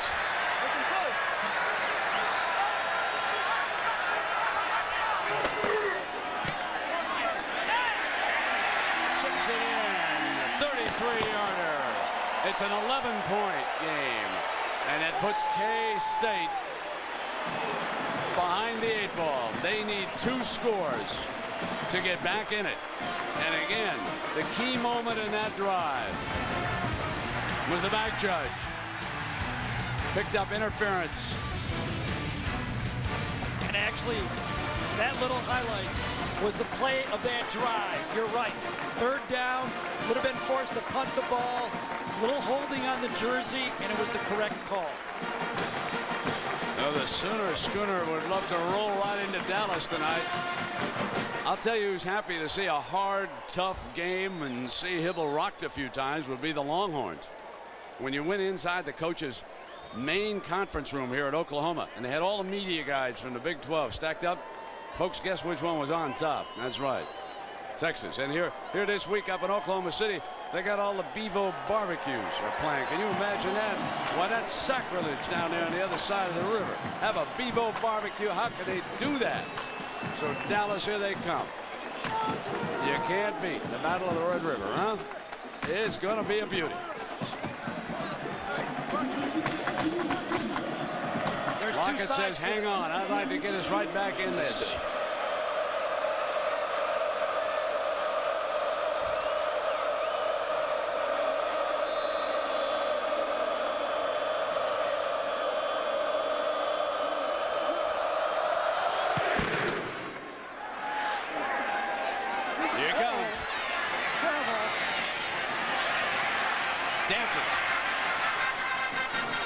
Return, and there's a penalty flag down.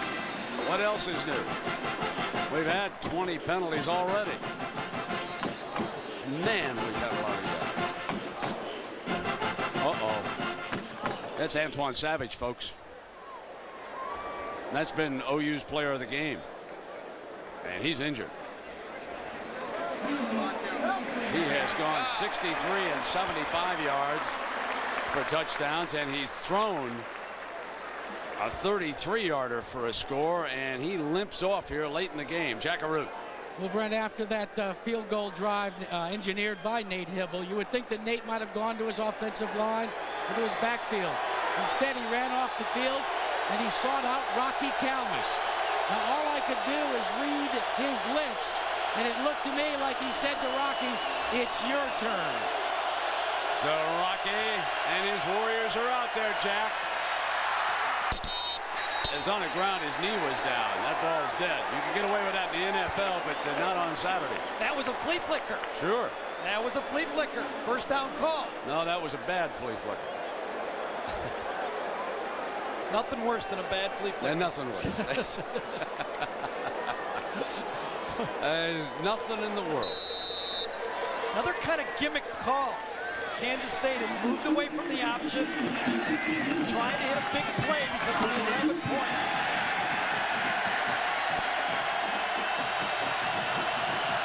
K-State has hung tough.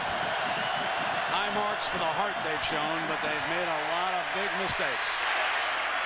And they hit Lockett at the 25-yard line. It was Ricky Lloyd. Wave it off, yeah, and that was Lloyd that was in the game. Oh, Ricky Lloyd. Let me check that. I saw that too, and I thought Lockett was working in there. So this will be 3rd down and 3.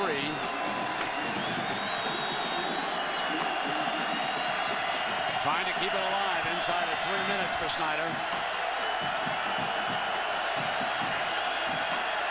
A little confusion on the personnel. They only got 10 men in the game.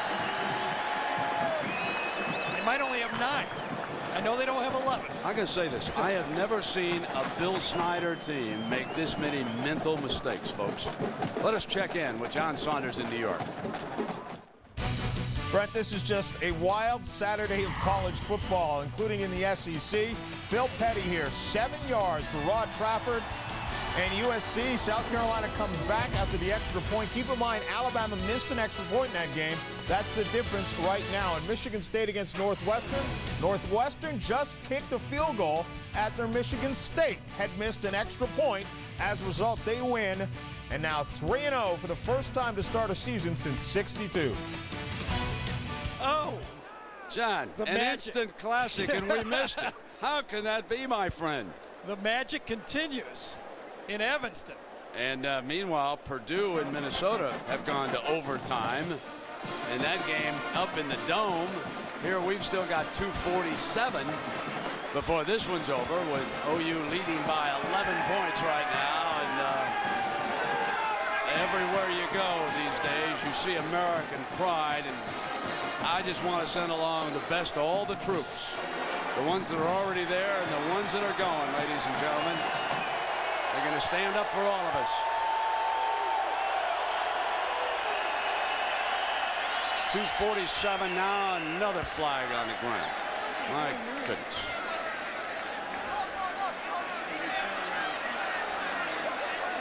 Substitution infraction on the defense. It'll be a 5-yard penalty.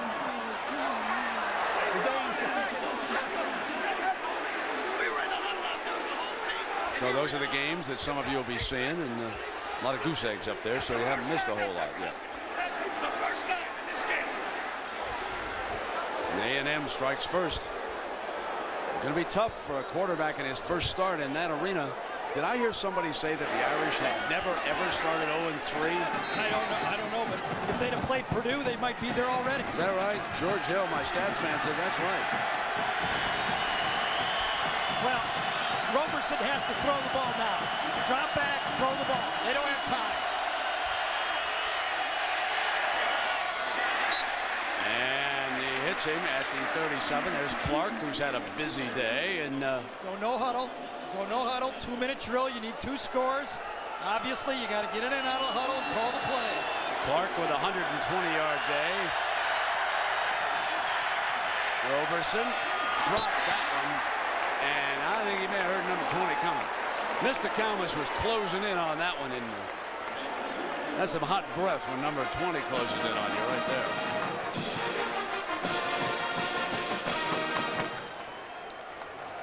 So here's 3rd down, and Oklahoma hopes to extend its winning streak to 17, longest in the nation. And they'll put it on the line if it holds up again next week against Texas.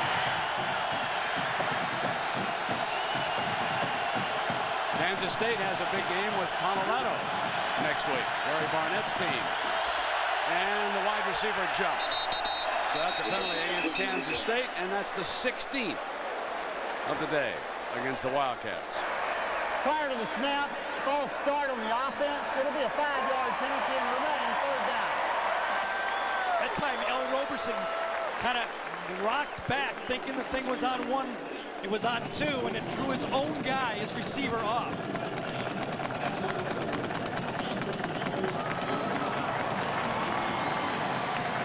Third down and 10. It'll be tough to deal with the rest of the way. This Kansas State team is going to get better and better because the quarterback is going to get better and better with experience. Want to do that underneath screen, incomplete, and they come down to what could be their last play of the game.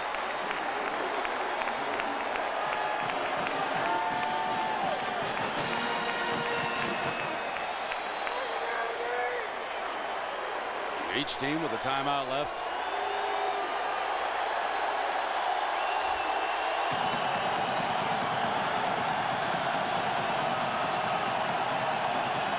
Gonna have to gamble and throw the ball in the seams on this play. Either over the middle or in the seams.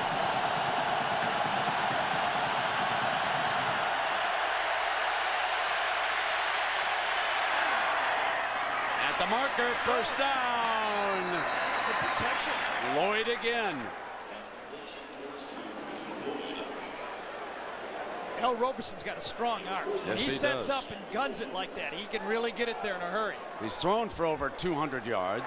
He's rushed for another 100 yards. He's the K-State player of this game. He's scored 3 touchdowns for him. And despite all the bad things early in the game, he hung in and got better and better. It's been a nice show for L. Roberson. Back again. Deep center field, got a man. Touchdown! Touchdown! Kansas State. Ricky Lloyd. Hello, onside kick. This baby's not over. 57 yards for a score. Kansas State has to go for 2. Brandon Everidge, the free safety, did not play the ball. Right down the middle of the field right there. A perfect throw. Lloyd runs a sprint. Here's Everidge. What are you doing? Get over there. There's nobody even on the other side of the field. Good tackler, but did not play good pass coverage on that one. Good play call by Hudson up in the booth. Those safeties look and run and over to the side. Man. I like the option. I like the option call here. Well, it doesn't look like it, though, does it? Done that Scobie. He's got Cartwright tight. Trips to the right. Nick Warren, the tight end to the left, unless they run Roberson, and he pulled out too fast. Yeah, made a mistake. There's a penalty against Kansas State.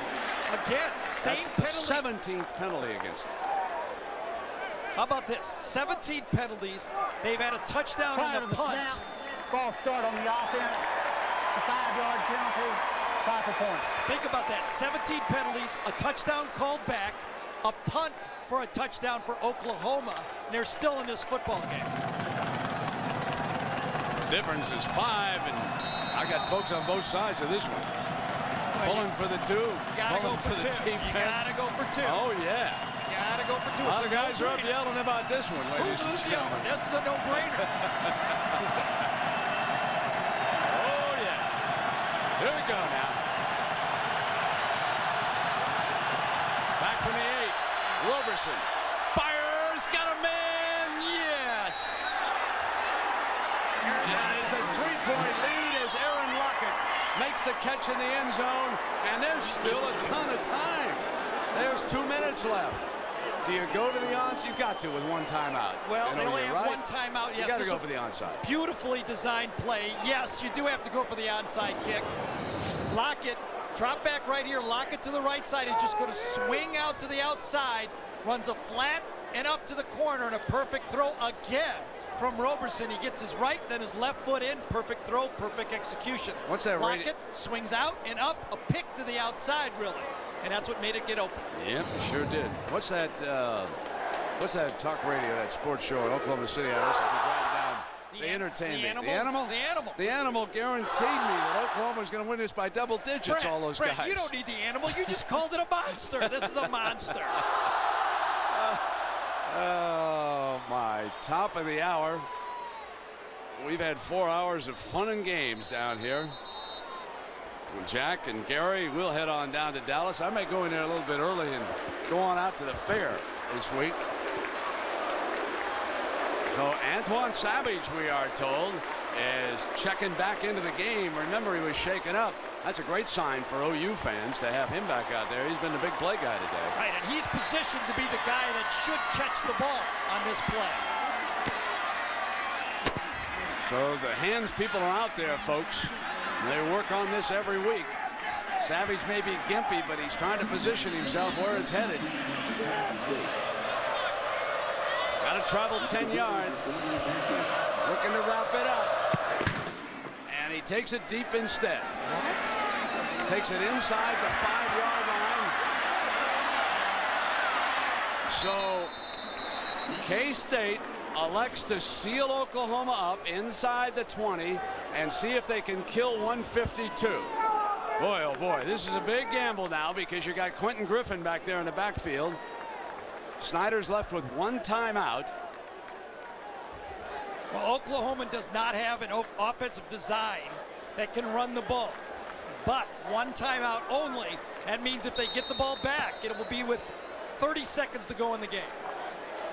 30 to 45 seconds to go in the game. My design would be number 22. All right, and here he comes. They've held him.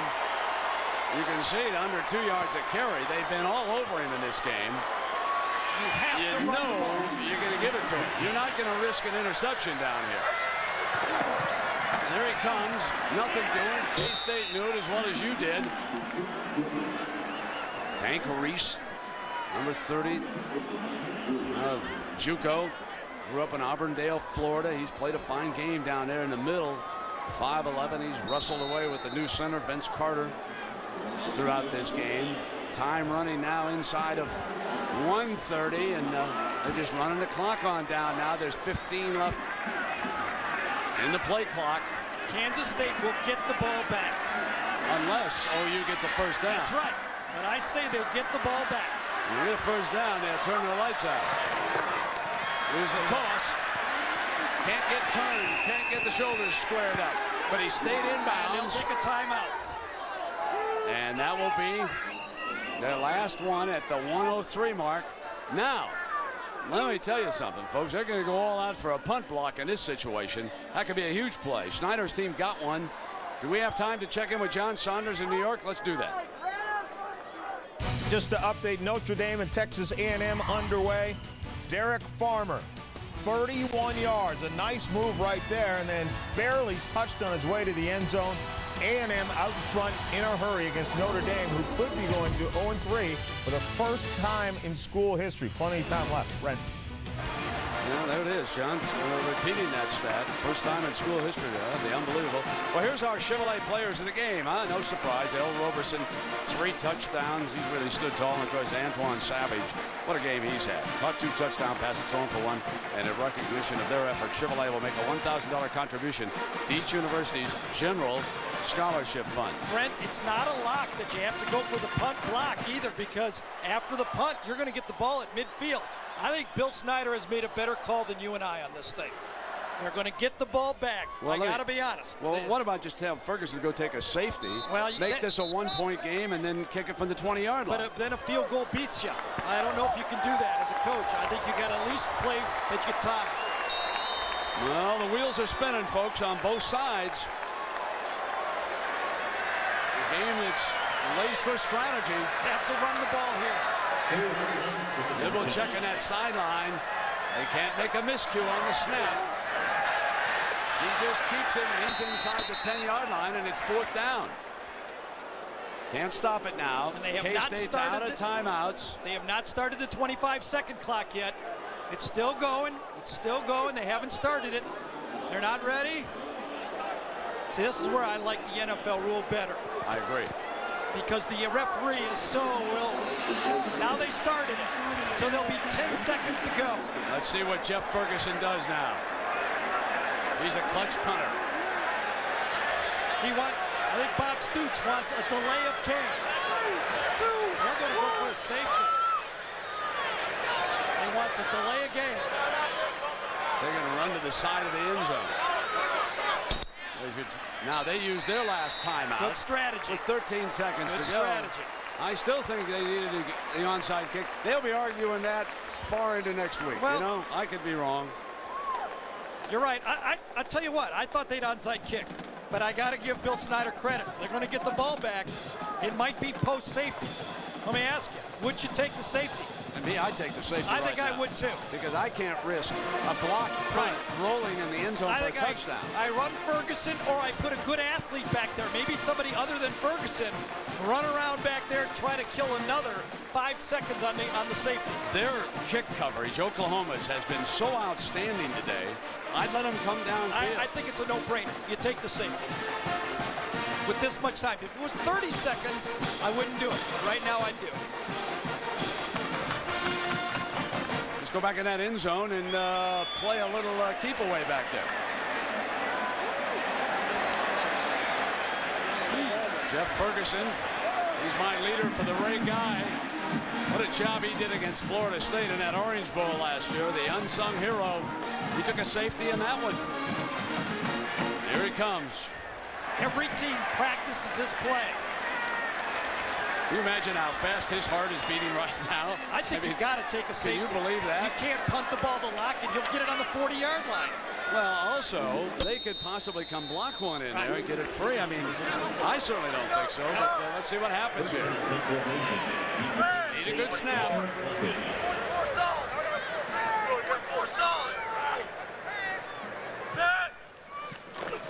Yep, here we go. He's going for the safety. With 7 seconds on the clock, it's a one-point game, and they'll come out to the 20. And there's a penalty flag on Oklahoma. Oh. They were holding.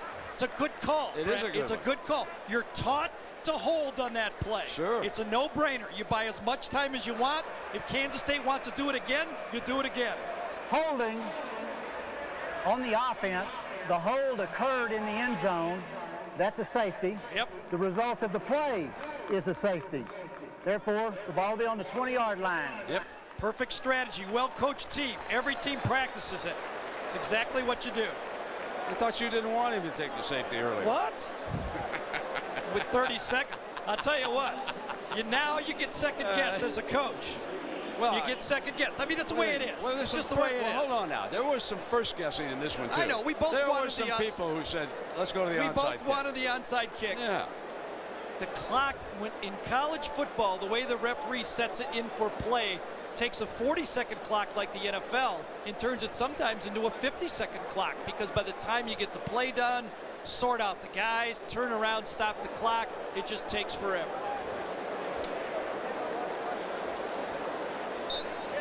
Let's just say we got our money's worth. Oh, yeah. So the fans, they got a doubleheader. A lot of positives from both sides. Oklahoma found a quarterback they could believe in. Roberson showed he can be the guy. Both defenses, especially Kansas State's defense, was unbelievable. Phil Bennett, the former Oklahoma coach, came up with a brilliant game plan.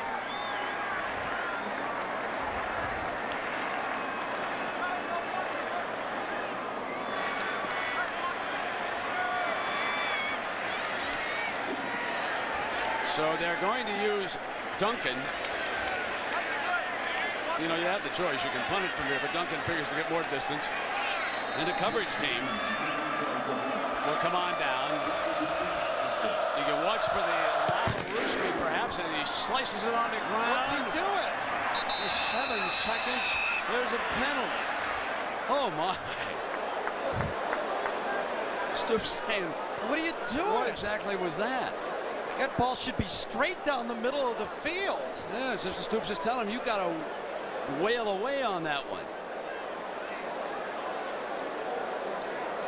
Well, 7 seconds left. How about this one?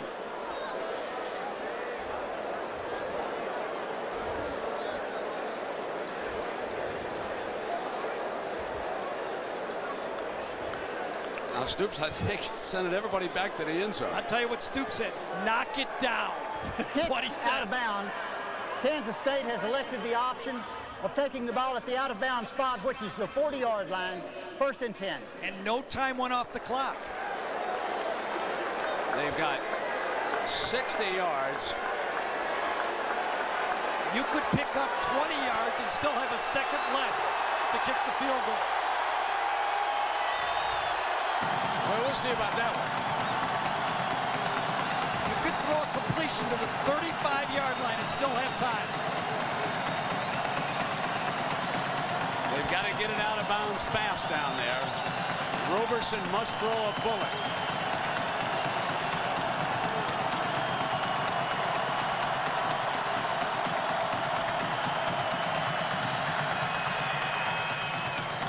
Everidge way back in center field.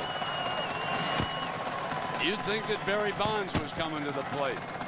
Everidge is back there on the 27.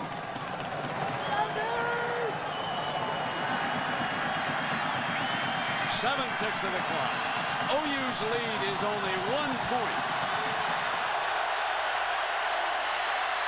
Roberson fires. And that'll do it. Oklahoma extends its winning streak to 17 straight. But folks, it did not come easy. Kansas State came in here and played them right down to the wire.